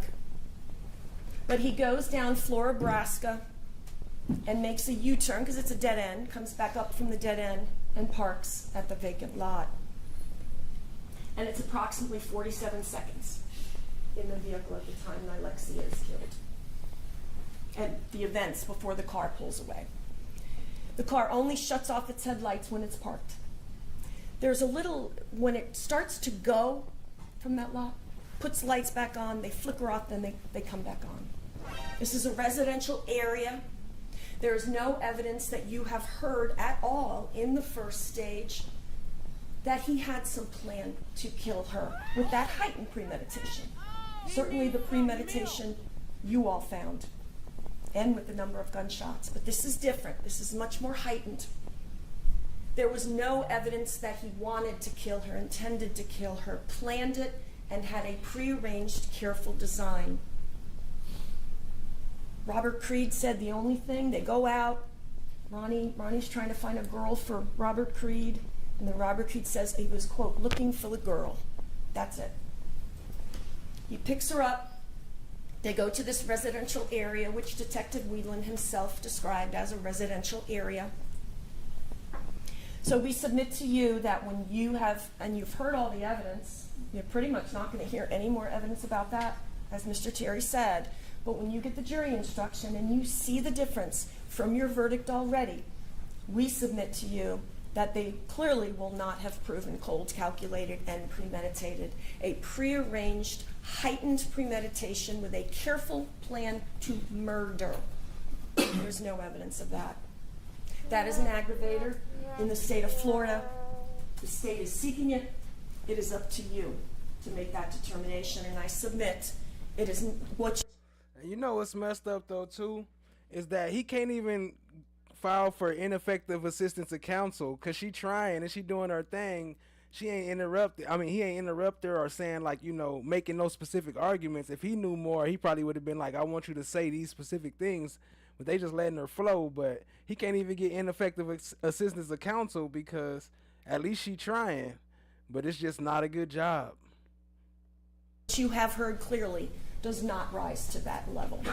And you'll hear the instruction the judge will give you, and we'll talk more about that later. You can also consider things from the guilt phase. His cooperation with law enforcement, his consent for a buckle, the fact he talked to them. Those are things also that you can consider. And then, of course, any mitigating circumstances presented or anything presented during the guilt phase by the state of Florida. One thing I want to tell you about his conviction. The incident occurred on October 23rd of 2003. Detective Drabanek, Ineffective, I think I meant, was the original officer, original detective. Mr. Terry indicated he is in fact calling Detective Drabanek. Almost 6 years later, Detective Drabanek will tell you the case went cold. But in 2010, and so the case itself, you're going to see two different judgment and sentences that Mr. Terry is going to put into evidence. They are from the same incident, so we just want to make sure that you know that, from an incident occurring on October 23rd of 2003. But what you're going to hear, Ronnie Walker pled to those charges. He pled. Please, None of this, as I said again, that we will present to you is going to be an excuse.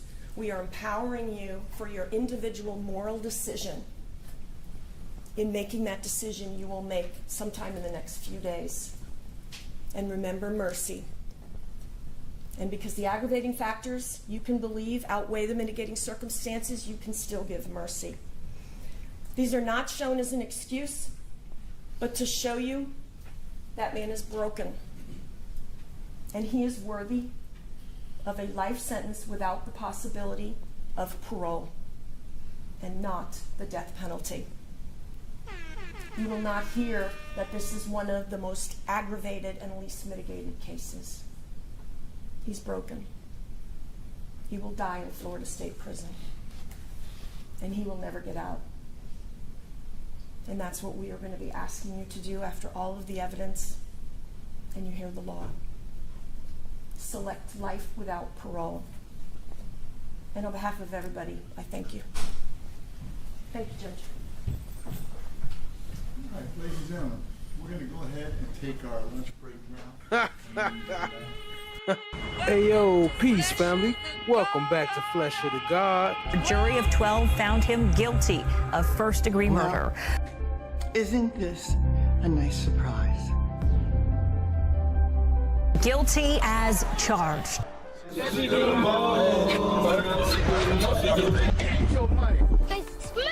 like a bag of bush.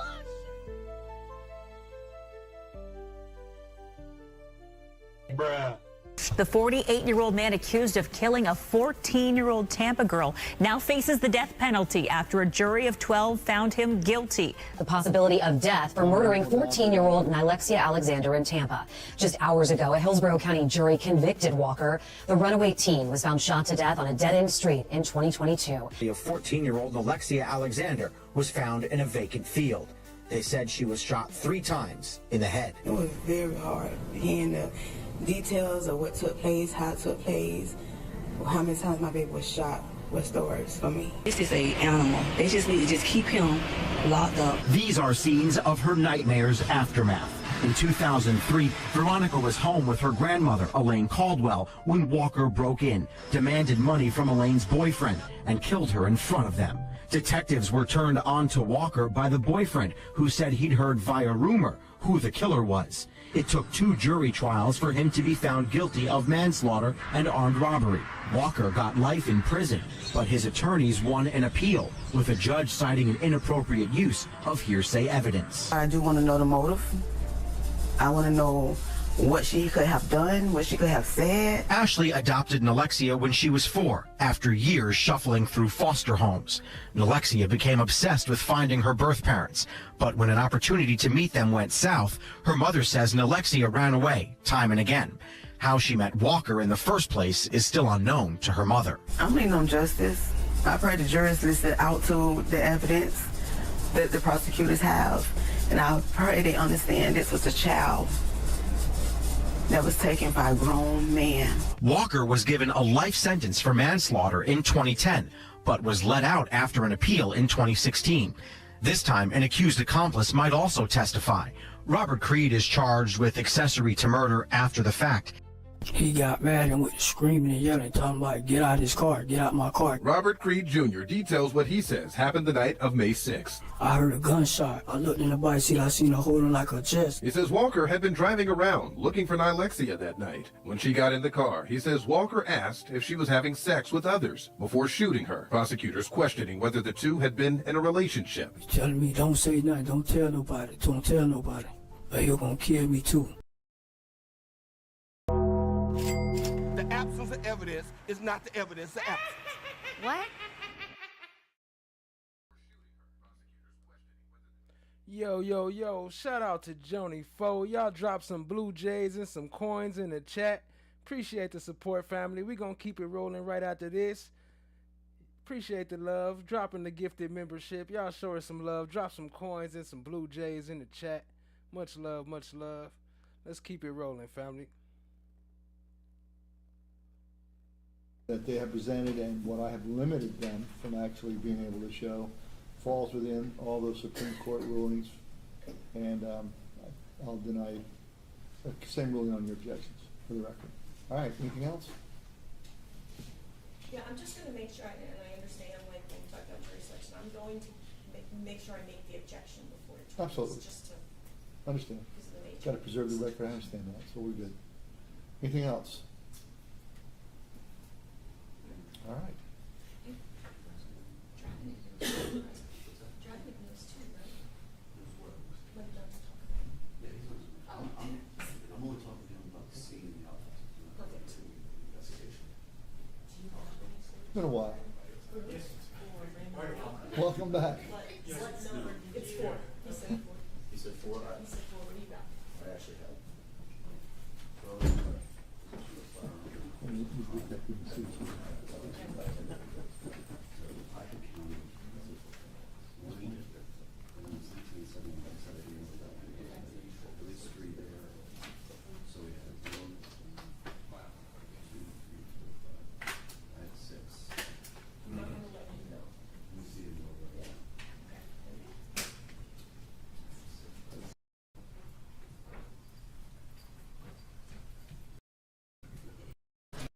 You were talking about the case, you didn't see the media, you talk about it amongst yourself. Perfect, very good. Mr. Chair, whenever you're ready. Yes, Your Honor.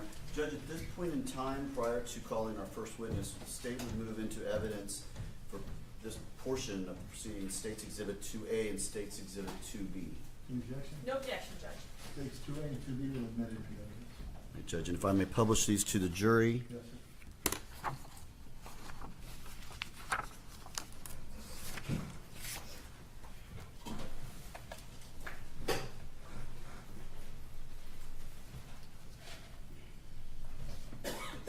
And these are the certified copies of convictions.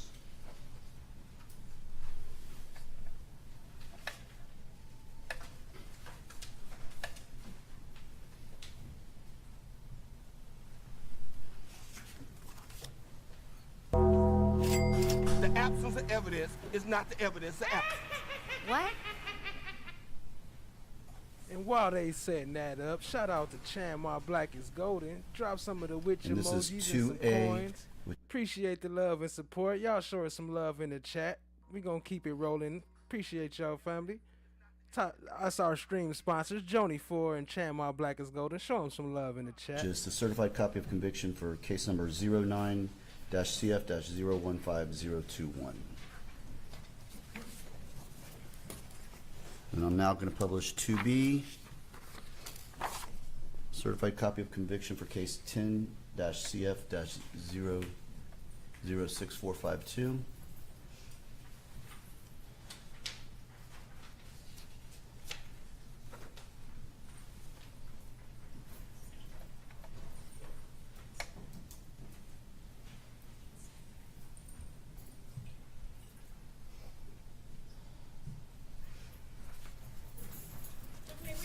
Yes.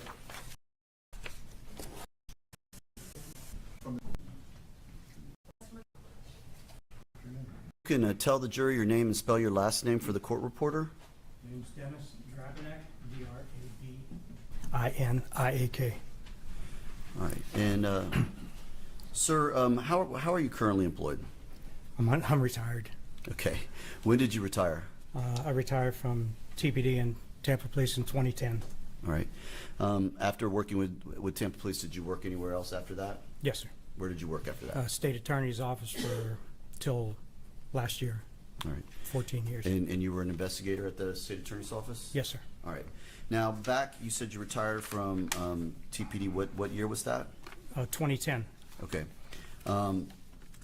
Prior to retiring at Tampa Police Department, what positions did you hold at that department? I was a detective for most of my career. Narcotics first as a young man, then homicide, then a trip around patrol, and then back to homicide and robbery, and then intel at the end. All right. Now, back in October of 2003, what position did you hold at the Tampa Police Department? In 2003, I went back to homicide. Okay. And were you involved in the initial investigation into the death of Elaine Caldwell? Yes. And what position did you hold in the investigation? I was the lead detective at that time. All right. Did you respond out to the scene? Yes, I did. Okay. Describe for the jury, if you can, the scene when you arrived at the location. It was pretty chaotic. Quite a few people there. The street was full of people. It was at the 2013 Eskimo, Hillsborough County, Florida. And so I got there. I met with another detective, and was briefed by the on-scene supervisors and the adverse detectives, and then initiated our investigation. All right.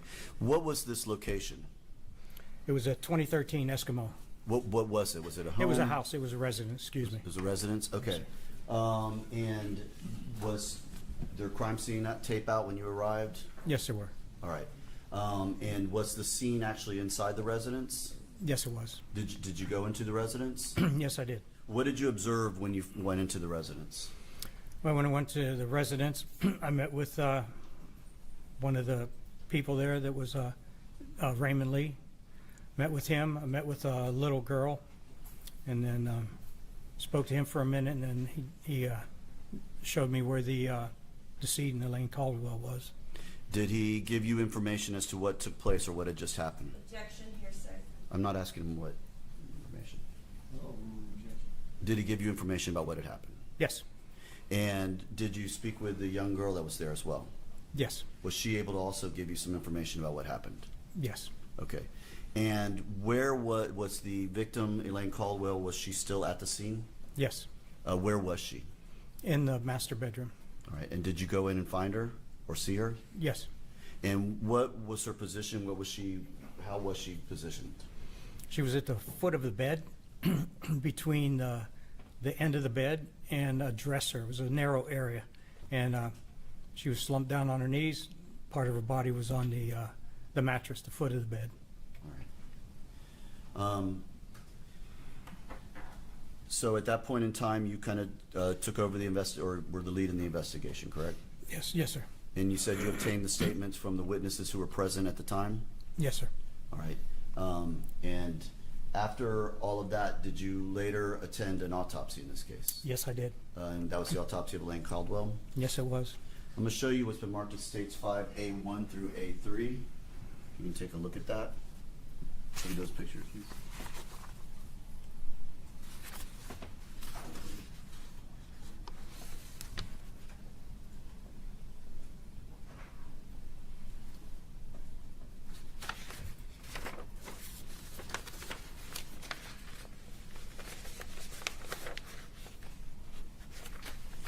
Do you recognize those? Yes, sir. And what are they? They're photographs of Elaine Caldwell. And do these pictures fairly and accurately represent what they are showing in these pictures? Yes, sir. Judge Moved States Exhibits 5A1 and through A3 admitted into evidence. Defense? Same objection. Same rulings? They may be published. All right, thank you. In States 5A1,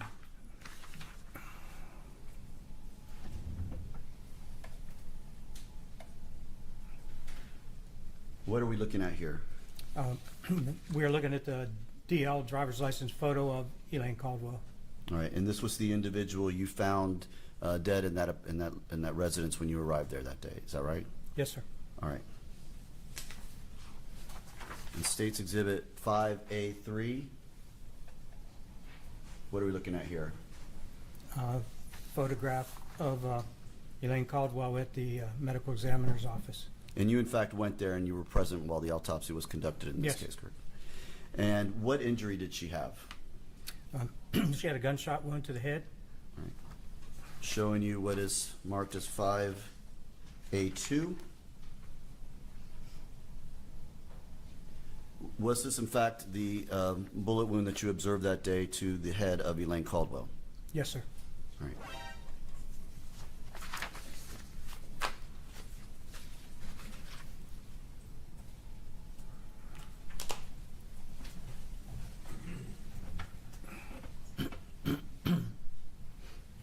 Now, Detective, did you ever finish with this case or solve this case? No. Okay, so there was a certain point, was there a certain point in this investigation where you moved to a different unit or different area? Yes, sir. All right, but you were the initial lead and you were the one who responded to the scene as well as to the autopsy, correct? That's correct. All right, I may have a moment, Your Honor? Yes. Nothing further this witness. Good afternoon. Good afternoon. Just one or two questions for you. So when did you leave the unit, or when Hey, did she you jumped up. I thought that was on fast forward. She ready. retire? I retired from the city in September of 2010. Excuse me. I left the unit, I believe, in 04. Okay. I went to an. This incident with Miss Caldwell occurred in 2003? Yes, ma'am. Okay.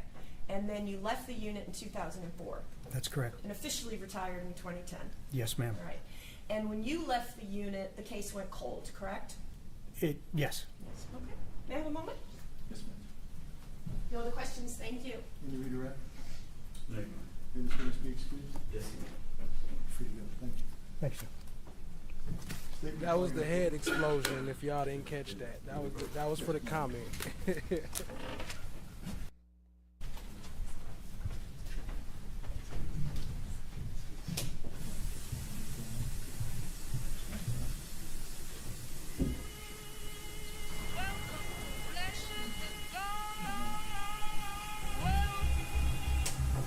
right, ladies and gentlemen, we're going to Well, do a 2-minute recess, so isn't you'll this just keep them a close. nice surprise? We're going to bring them right back.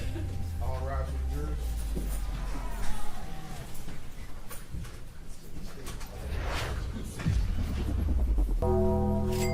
The absence of evidence is not the evidence of absence. What?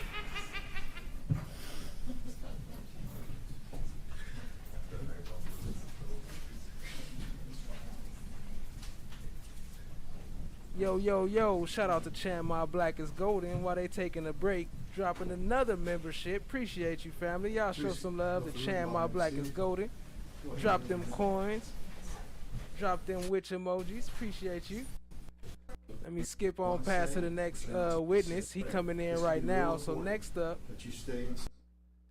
we got I don't know his name, but it's the dude, it's the boyfriend. He coming up next. It's the boyfriend of the one from the first murder. The boyfriend of the house that he robbed and killed the girlfriend or wife. I'm not sure, but I guess we about to find out. But y'all show some love to Chan My Black is Golden. Appreciate you. Appreciate the support. Appreciate the sponsorship. Appreciate the love. Let's go. Decide what they told you not to say. Because if you get emotional and you say things that you may want to say that you're not supposed to inside. Hold on, I had to rewind that. We missed a little bit. Hold You had a on. chance to talk to the attorneys about what you can and can't say, correct? Correct. This could be real important that you stay inside what they told you not to say. Because if you get emotional and you say things that you may want to say that you're not supposed to inside of the courtroom, then this whole thing's going to have to start over from the very beginning. And we don't want to go down that road, right? Correct. So just make sure that whatever those attorneys told you about what you can say, go ahead and say that, and stay away from anything they told you not to bring up. Okay, I really want you to do that for the court, all right? Okay. I appreciate that. You can go ahead and have a seat, sir. Thank you for coming down here. I'm just gonna put it on the record so that it's clear. Okay. And she's just going to repeat it so it's in the record. Yeah. What we can't say. Good afternoon, sir. Good afternoon. Okay. Well, I know that one of the ways that you knew or that you found out the person that was in your home was that you looked at the Florida Department of Corrections website. Is that correct? Yes. And you knew that the person had just come out of prison. The one thing that we cannot mention is the Florida Department of Corrections website, or that the defendant had ever been to prison or had just come out of prison. So whenever I ask you questions, I'm really just going to be asking you about October the 23rd of 2003 and the events of that day specifically. Okay? Okay. All right. Thank you, sir. Appreciate that. Judge, before the jury, since he's already on the stand, before the jury comes in, we renew all objections to the testimony. Same rules. Thank you.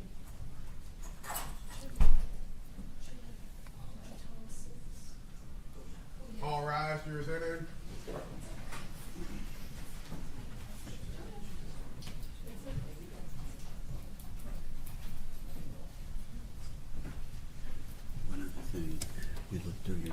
have 6 prior felonies. So if they ask how many prior felonies you have, it's 6. Okay. Remember that number? Mm-hmm.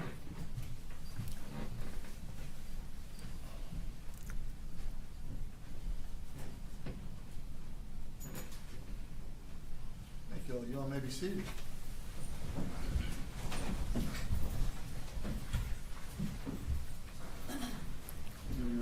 Thank you, Your Honor. Good afternoon, sir. Good afternoon. Could you please state your full name for the record? Raymond Jerome Lee. And sir, are you currently employed? Yes. Where do you work? At Midwest Transportation. Okay. And how long have you worked there? 2.5 years. Okay. So I'd like to turn your attention to the time frame of October the 23rd of 2003 at about 8 p.m. Where were you at around that time on that day? Home. Okay. Where did you live? I don't forgot the address, but on Eskimo in And Tampa. That's in here in Hillsborough County, Yes. is that correct? Yes, correct. Who were you living with? Me and Elaine Caldwell, my girlfriend.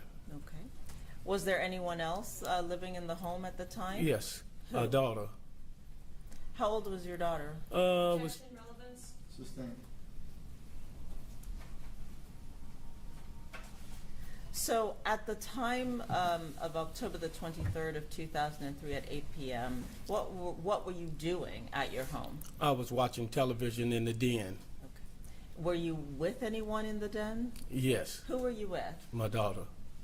And was Elaine Caldwell home as well? Yes, she were.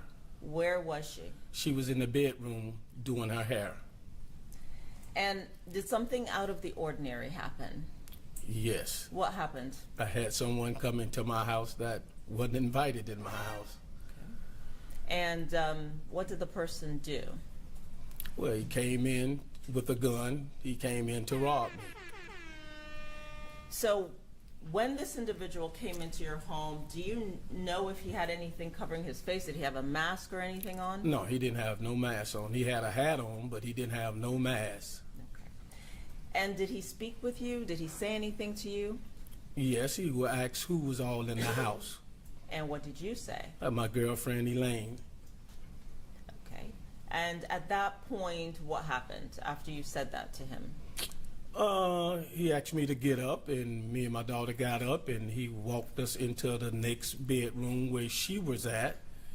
And once I called her, I say, Lanier, and she.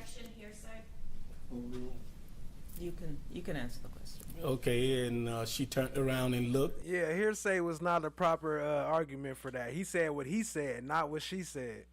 And seen the three of us. Objection, speculation. Rephrase the question. What happened after you entered the room, the bedroom with Elaine Caldwell?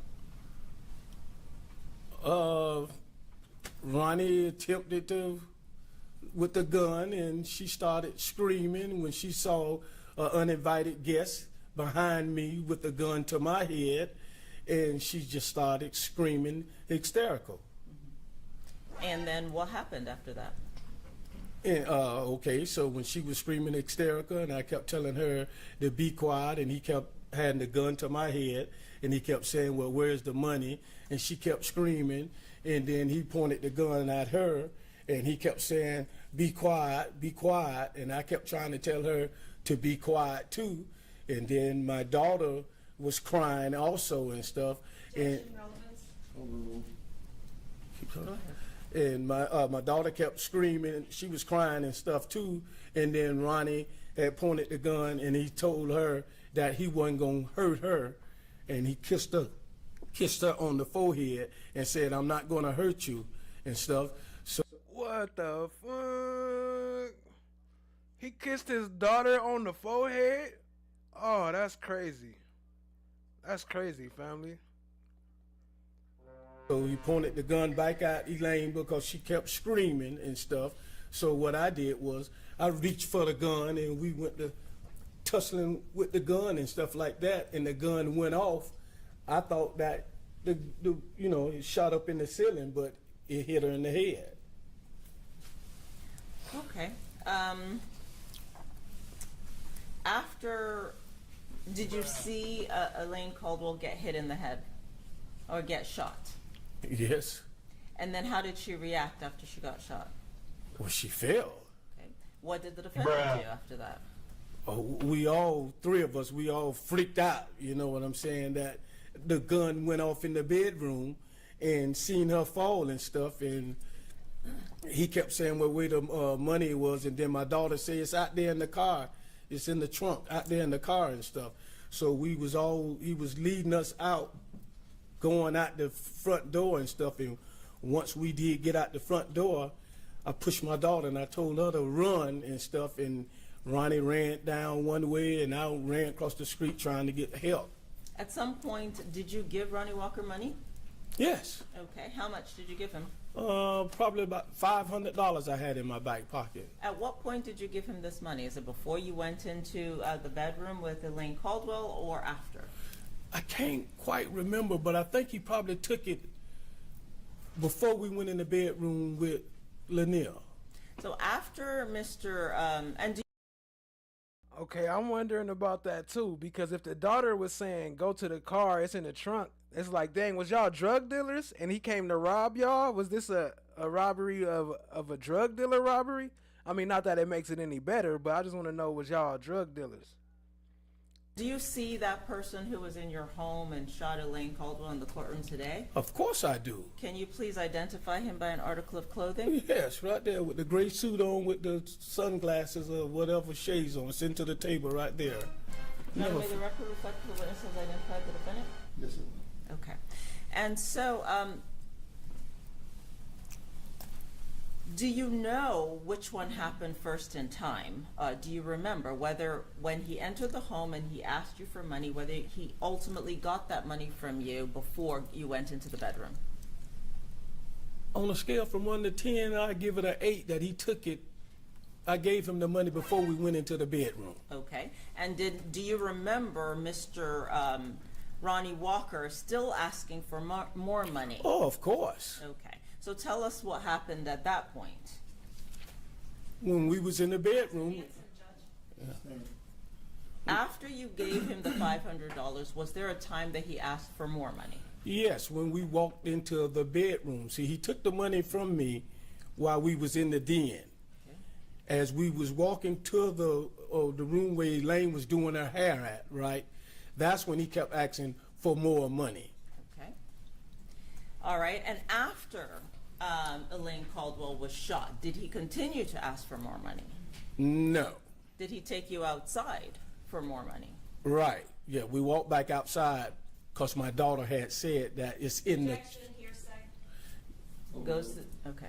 You can answer the question. She said that it was in the trunk of the car. She was saying that to get him out of the house. Hold on. Sustained. Judge, I'd ask him to strike that. Strike the last statement. Did you walk out of the house with Ronnie Walker and your daughter? Yes. Answer, Judge. Sustained. Under what circumstances did you walk out the house, out of your home, after Elaine? Answer, Judge. May we approach? I'll overrule that, Judge. Under what circumstances did you walk out of your home after Elaine Caldwell was shot? Up under the distress of Ronnie Walker with a gun, walking us, we going out the front door. Did he still have the gun pointed at you? Of course. At any point during this incident, did Ronnie Walker also have the gun pointed at your daughter? Yes. Objection, relevance. Sustained. It goes to the aggravator, Your Honor. I'll sustain the objection. Okay. At any point in time, Wow, did he Ronnie sustained that? That's crazy. Look how that's no relevance that he pointed the gun at your daughter. That's very relevant. Well, I guess not to this case, but damn, that's crazy. Walker have the gun specifically pointed at Elaine Caldwell? I think it's over for him after these testimonies right here. I think he gonna get the death penalty. Yes. Judge, I would ask that you answer concerning the daughter and tell the jury to disregard. May we approach, Your Honor? No, I'll strike it. Did you ever give Ronnie Walker permission to enter your home? No, I didn't. Did you know Ronnie Walker before this day, October the 23rd of 2003? No.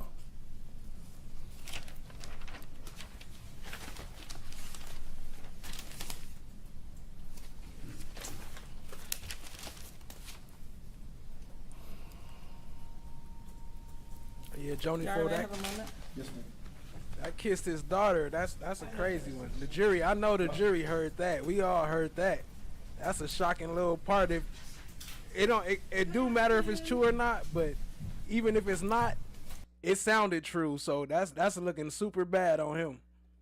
So, sir, you've been convicted of 6 felonies, is that correct? That's correct. Okay. And you indicated that Mr. Walker, who you've identified as being in your house that day, had kissed your daughter's head and said he was not going to hurt her, correct? Correct. All right. And he had said he's not going to hurt her because he has 2 daughters of his own, correct? Correct. All right. And you indicated and you told the jury that basically you are tussling with him at some point, and that's when the gun, quote, goes off, correct? Correct. All right.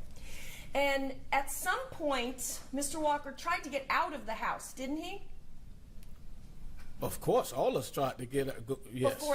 Before that, didn't he try to exit the home? Before that? Yes, before you walk out to the car with Mr. Walker and your daughter, doesn't he try to get out of the house? No. You didn't just tell me that in deposition?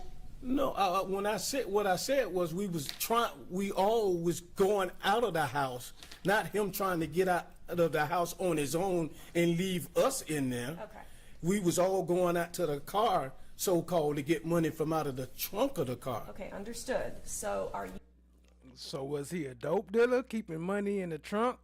denying that you just told me under oath in deposition? Your Honor, improper impeachment. Sustained.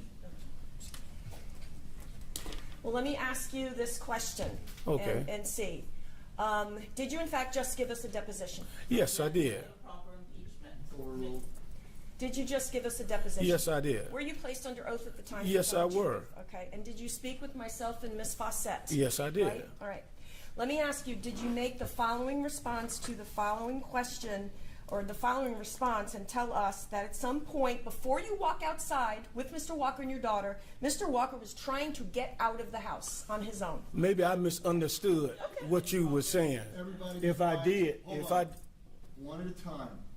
Don't speak over each other, because this young lady right here can't write down 3 conversations that are going on. So there's been an objection. Grounds. Improper impeachment. Overruled. Okay. All right, and you indicated that Ronnie asked for money, is that right? That's correct. And he was asking that several times, right? That's correct. Okay. And may I have a moment, Your Honor? Yes, ma'am. Speak your mind, pimp. You ain't gotta time yourself out. Speak your mind. You know, just make sure it's YouTube friendly, but No other questions. Thank you, Mr. Lee. speak freely. No, Your Honor, thank you. May this witness be excused? Oh, Yes. sorry, I Thank tried to you. mute that. Thank you. We call your next witness. What y'all think about that? Speak your mind. Your Honor, at this time, the state would call Ashley Alexander. What? Ashley Alexander. Oh snap. Oh, that's the mom. That's the mom. Okay, that's the mom. That's right. But yeah, speak your mind. You know, what y'all think about his testimony? Was that necessary for them to bring that up in this case after he already won on appeal? I mean, he did prior to that plead guilty. So I don't know. I don't know how that works, but he pled guilty. Is that double jeopardy? Well, no, because they ain't using this as part of the case. They brought this at the end of the case. So I don't know. Y'all let me know what y'all think.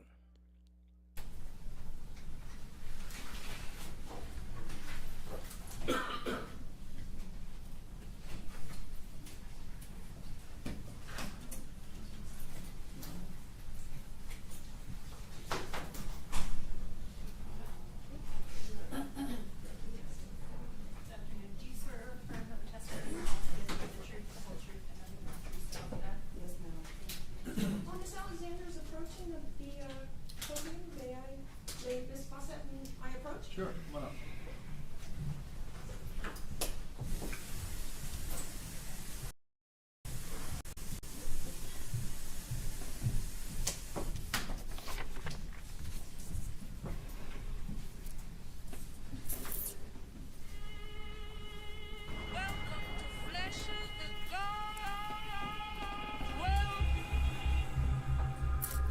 Well, isn't this Once again, a will you nice pull- surprise?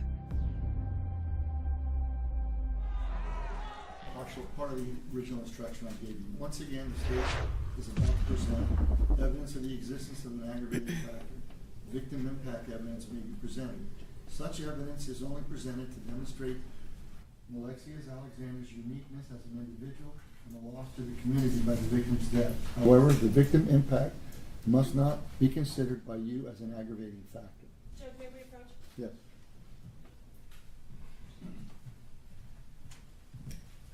Victim impact statement, so she could let the jury know how she feel and what she going through, so they can consider if they want to give him the death penalty or not for how she feel, or if they want to include that as part of their decision. They don't have to, but they can. Once again, ladies and gentlemen, victim impact evidence may be presented. Such evidence is only presented to demonstrate Alexia Alexander's uniqueness as an individual and the loss to the community by the victim's death. However, victim impact evidence must not be considered by you as an aggravating factor. Thank you. And if you want to reach the judge, you can reach him. I got his email. His email is judge@hellsangels.com. You may proceed. Thank you. Good afternoon, ma'am. Good afternoon. Can you please state your full name for the record? Ashley Alexander.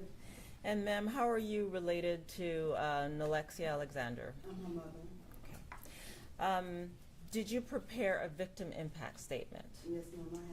Are you prepared to read it? Yes, ma'am, I am. Okay. She may You may proceed. whenever you're ready, ma'am. My name is Ashley Alexander. I am the mother of Alexia Alexander. I became Alexia's, which we call her Lexi, foster mom, June of 2011. I remember when Lexi came to my home, she was a fragile little girl who was scared and nervous. But she became warm with love. She opened up as she got more comfortable in my home. Lexi was my gentle giant. She was sweet, loving, and caring. She gave the best hugs and kisses. My baby was always smiling. She wasn't confrontational with anyone. If you asked her for a shirt off her back, she would give it to you without hesitation. Lexi was always loving, outgoing, and she was always wanted to do anything to help everyone that she could.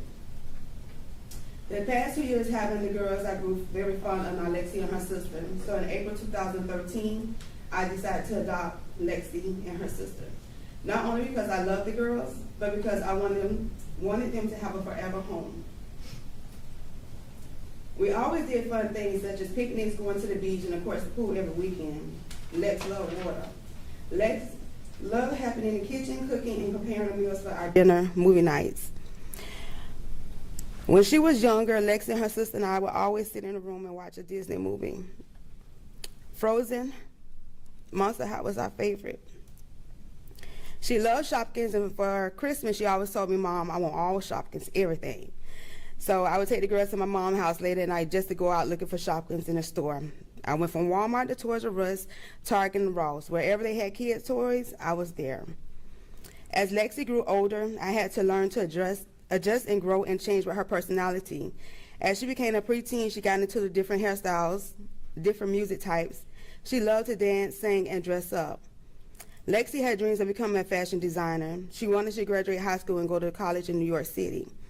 She wanted to study fashion. She also wanted to study to be a lawyer. For her 15th birthday, my mom and I were going to surprise her with a trip to the Big Apple, as she could see her dreams can come true and get the experience of traveling on a plane, something she always dreamed of. I miss the conversations. I miss sitting on the porch talking about her school days and talk about the school dances that were coming up and how she wanted her hair done and the dresses she wanted to wear. I miss listening to her dreams and all her desires. I miss her climbing in my bed and wanting her head rubbed as she fell asleep in my lap. I thank God for allowing me to be Alexia's mom for the 12 years.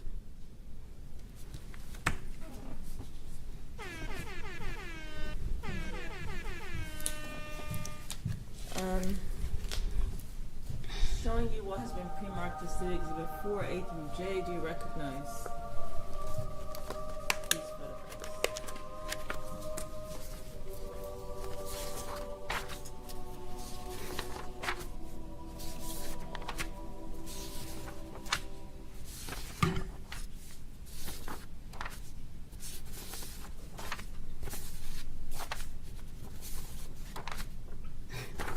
Yes, ma'am, I do. Are there an accurate depiction of Alexia? Yes, ma'am, it is.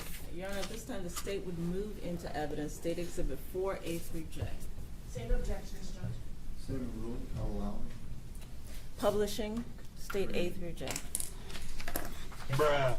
State Exhibit 4A. Ma'am? Yes, ma'am. Look that way, or? Is this Alexia?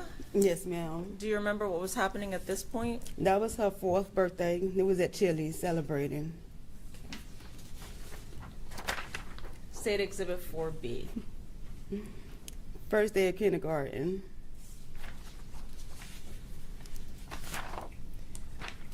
For C. Christmas, I want to say she was about 11, 12. It was at my mom's house. Did you put these enhancements? I did, from Okay. Snapchat. State Exhibit 4. Now, right there, I gotta block myself from my comment I wanted to say because it don't fit for this, but I'll say it later. D. We was going shopping. She was about 13 here. And did Alexia put these enhancements? Yes, ma'am. She always had my phone on Snapchat. Okay. State Exhibit 4E. She was actually 10 on this picture at She High Elementary. She was in 5th grade. She was a patrol. State Exhibit 4F. She was about 7, and we was all going out to dinner. Okay. State Exhibit 4G. That was Christmas of 2021, and she was 13. State Exhibit 4H. She was 12 on this picture.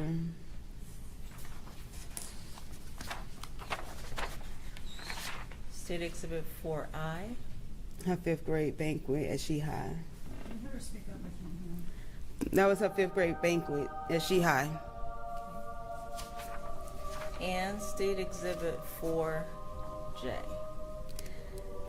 That was just one Sunday. Was at my mom's house, sitting at the table, and my mom was making a joke, and she just turned around and had this smile on her face, and it was a moment to catch her. And she was about 11, 12. Thank you, ma'am. You're not. Oh my God, I'm sorry. Okay. Oh, I'm sorry. All right. Thank you.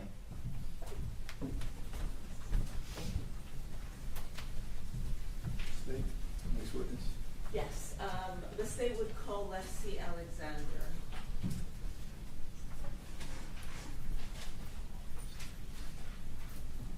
All right, family, I believe this is the last witness. This will be the last witness of the night.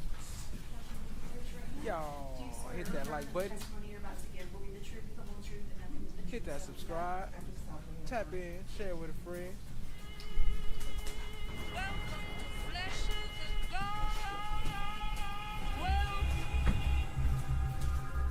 Well, isn't this a nice surprise? Thank you. Good afternoon, ma'am. Good afternoon. Can you please state your full name for the record? Leslie Alexander. And how do you know Lexi Alexander? Oh, actually, no, it's one more. I thought this was somebody else, so there's actually one more. How did you know She's her? my granddaughter. Okay. And under what circumstances did she become your granddaughter? When my daughter started, she fostered her, and then we all fell in love with her, and then she decided to adopt them. Okay. And if you could get closer to the microphone. Did you spend a lot of time with Lexi Alexander? I did. Okay. Did you create a victim impact statement? Yes. Are you prepared to read it? Yes. Okay. Thank you. My name is Leslie Alexander. I am the mother of Alexia Alexander. Friday, May 6, 2022 is a day that I will forever be ashed. Oh, this her real mama. Oh, snaps. I'm sorry. I was trying to figure out like how they was related. This is her real mom? Okay, I didn't know that. In my memory. I was on my way to dinner with friends when I received the call that Alexia was dead. My first thought was that there must have been some kind of mistake. I could not believe, but it was true. Alexia, or Lexi, as we lovingly call her, was a social butterfly and a girly girl. She loved getting her hair, nails, and toes done. From the age of 5 to 8, she and her sister would spend weekends with me because their mother worked every weekend. We would start our mornings with her favorite breakfast: waffles, eggs, grits with cheese, bacon, sausage, and fresh fruit, which she loved having to prepare. We would sit out on the lanai, eat and talk. Then we would begin our manicures and pedicures. She and her sister would pick their favorite colors, and I would polish their nails and add a design of their choice. If I were having a difficult day, Alexia would say, "Nana, I know what we can do to cheer you up." When I asked her what, she would say, "Shopping." So off we go to our favorite stores. Oh, okay, that's her grandma. She said Nana. That's her grandma. My bad, y'all. That's her grandma. Dillard's, Nordstrom's, and Macy's. Lexi always talked about going to New York. We were planning to surprise her with a trip for her 15th birthday. Sadly, we never had the chance. She was such a loving and beautiful child, and her absence has left a hole in our hearts that can never be filled. One of Alexia's favorite hobbies was baking cookies. She especially loved baking chocolate chip cookies. I remember how excited she would get gathering all the ingredients. She took pride in measuring everything perfectly and always insisted on taste testing the dough. The kitchen would fill with the sweet smell of cookies, and she would light up with joy when they came out of the oven. Baking together became one of our special traditions, and those moments are now some of my most cherished memories. Now, Alexia loved to dance to her favorite song, "Girl on Fire" by Alicia Keys. Even though she had no rhythm, but she was having fun like any typical teenager. She will forever be in our hearts and deeply missed.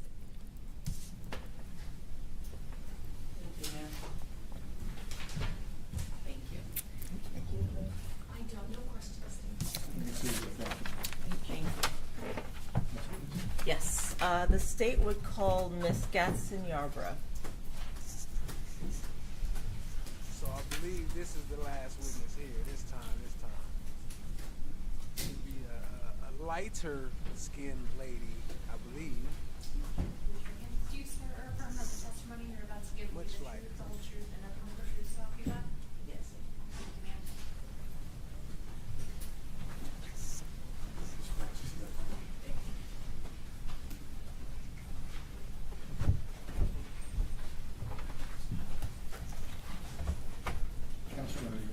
Thank you. Could you please state your full name for the record? Delia Gadsden Yarborough. Okay. And ma'am, are you currently employed? Yes, I am. Where do you work? Hillsborough County Public Schools. I was the principal at Shehigh, and next week I'll be the principal of Muller. Congratulations. Thank you. Okay. Do you know Nalexia? Did you know Nalexia Alexander? Yes, I did. How did you get to know her? She was a 5th grade student, my first year as principal at Shehigh. Did you prepare a victim impact statement? Yes, I did. Are you prepared to read it? Yes. Thank you. As the principal of Shehigh Elementary during the 2018-2019 school year, I had the privilege of knowing Alexia Alexander, a remarkable 5th grade student we all called Lexi. She was a dedicated safety patrol and had a heart for helping others. She loved helping her teachers and younger students. She was a bright, kind-hearted girl who always proudly wore her patrol belt. I remember her enjoying all of the end-of-the-year 5th grade festivities, especially getting dressed up for our awards luncheon in a pretty purple dress. I also remember how excited she was to ride in my car to the annual patrol luncheon we hold at Big John's Barbecue every year. I remember how she giggled and laughed when she was talking with her friends. She was happy and enjoyed school. One memory that remains etched in my heart is the day she surprised us after she had moved on to Sly Middle School. She walked in the blazing heat all the way back to Shehigh just to say she missed us and to see all of us. I remember seeing her come up to the car line, hot, tired, and flustered, but beaming. That small act spoke volumes about the love she carried in her heart, even at such a young age. She longed for connection. Tonight, my mind is flooded with images of this beautiful, bright child that would be preparing for her senior year of high school this summer. She will never get to experience high school, prom, graduation, and beyond.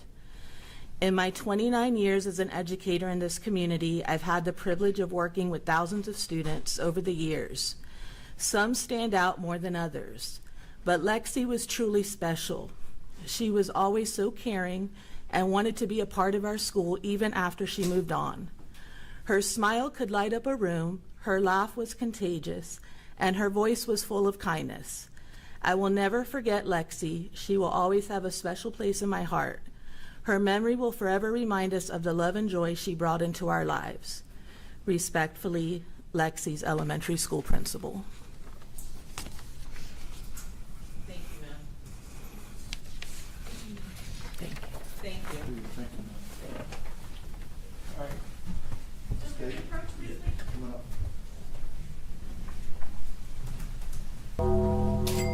The absence of evidence is not the evidence of absence.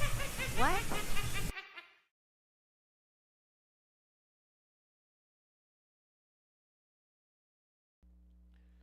Yeah, that's pretty much it for today. I believe that's about where they ended at. Once again, shout out to our stream sponsors, Joni 4 and Chan My Black is Golden. I definitely appreciate you. Shout out to our moderators, No One and Tat Clouds holding it down. Appreciate y'all. Appreciate you. Shout out to everybody. Oh, and FFS, my bad. FFS was here too. Shout out to you. Shout out to everybody in the chat. Joni 4, Chan My Black is Golden, Jazzy T, Tia C, appreciate you. Rock Solid TV, CBBJ Candace, appreciate you. Appreciate all y'all coming through, family. Appreciate the love and support.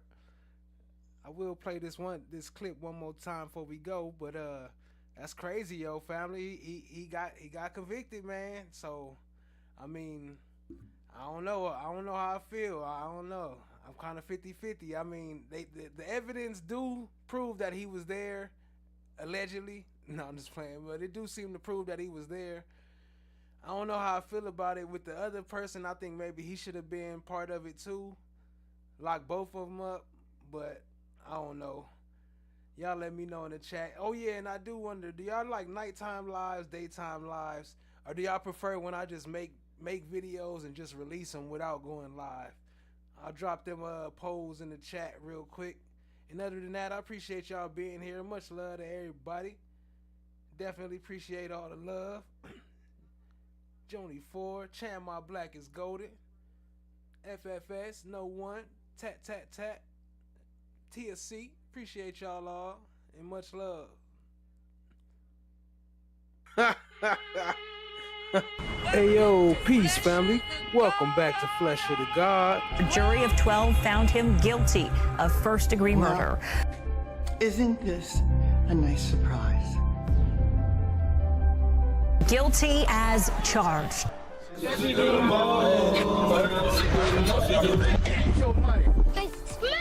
like a bag of bush!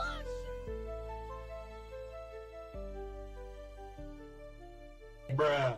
The 48-year-old man accused of killing a 14-year-old Tampa girl now faces the death penalty after a jury of 12 found him guilty. The possibility of death for murdering 14-year-old Alexia Alexander in Tampa. Just hours ago, a Hillsborough County jury convicted Walker. The runaway teen was found shot to death on a dead-end street in 2022. A 14-year-old Alexia Alexander was found in a vacant field.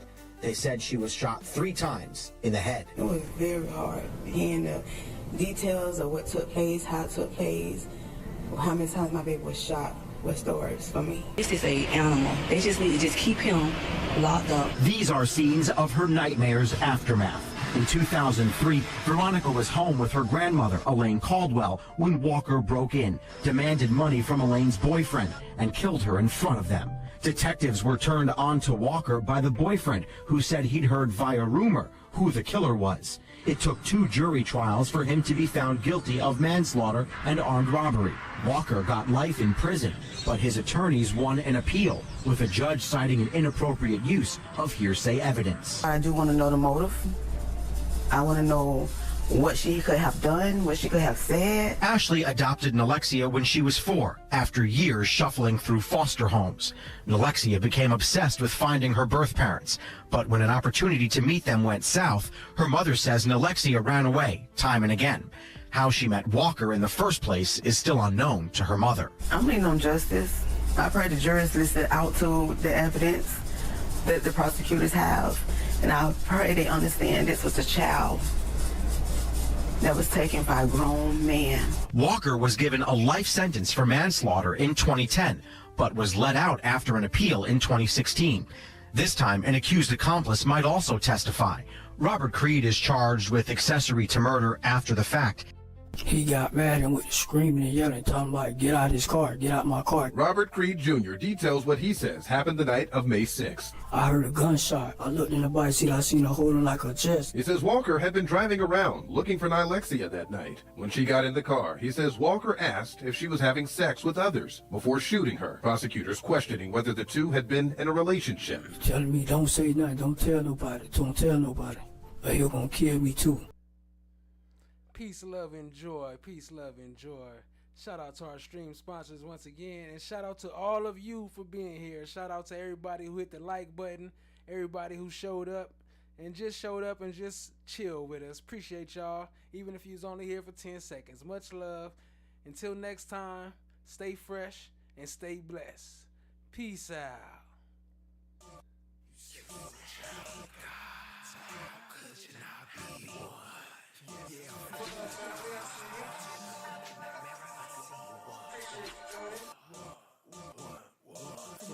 He arose, never hated friend or foes, just a sub to art and not giving a fuck, chasing down my goals. I self-law am master, supernatural disaster, metaphysical reaction. I am the flesh, I am the God. No one got the lab on lockdown, talking hot winters and cold summers. Black Force Ones when we slide in the streets, we all stay home at a club jumping. What up, cousin? I see you, fam. Throwing slime coins when I watch the trial. Leos be capping, chatting action. Come and tap in the most interactive. I am the flesh. I am the God. I am the flesh. I am the God. Gon' tap in, gon' play scared to be wrapped in. If you like us, gon' get the lights up. You can sub, you can share, tell them pack in. From the left, right, front to the passenger side. It's right here, the premiere. How you know? Cause them boys broadcast to the live. Wanna talk about it, hit the link right here. Slide coins up, got 100 bands. Mars eyes, watch how the check. And the band made love to Obama head. 2 bands do a dance like check. I'ma keep going till I'm motherfucking tired. You what? I'm motherfucking tired. Slide realize could we rain down game like what you mean? Just watch the rise. Watch the rise. Watch the rise. I am the flesh. I am the God. I am the flesh. I am the God. Flesh with God.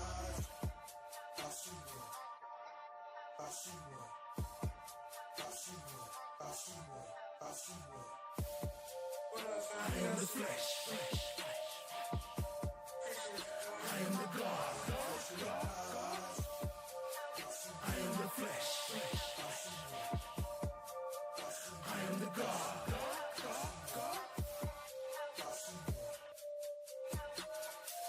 I am flesh with God. Appreciate you joining.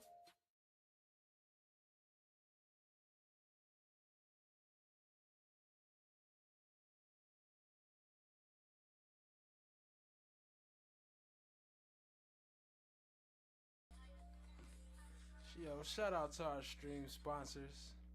Shout out to all y'all, man. I just want to take the time to say, man, I love y'all. I appreciate y'all for showing up. Show is over, but, you know, I just wanted to say what's up for a minute. Shout out Much love, though. We getting up out of here. Stay fresh. Stay blessed.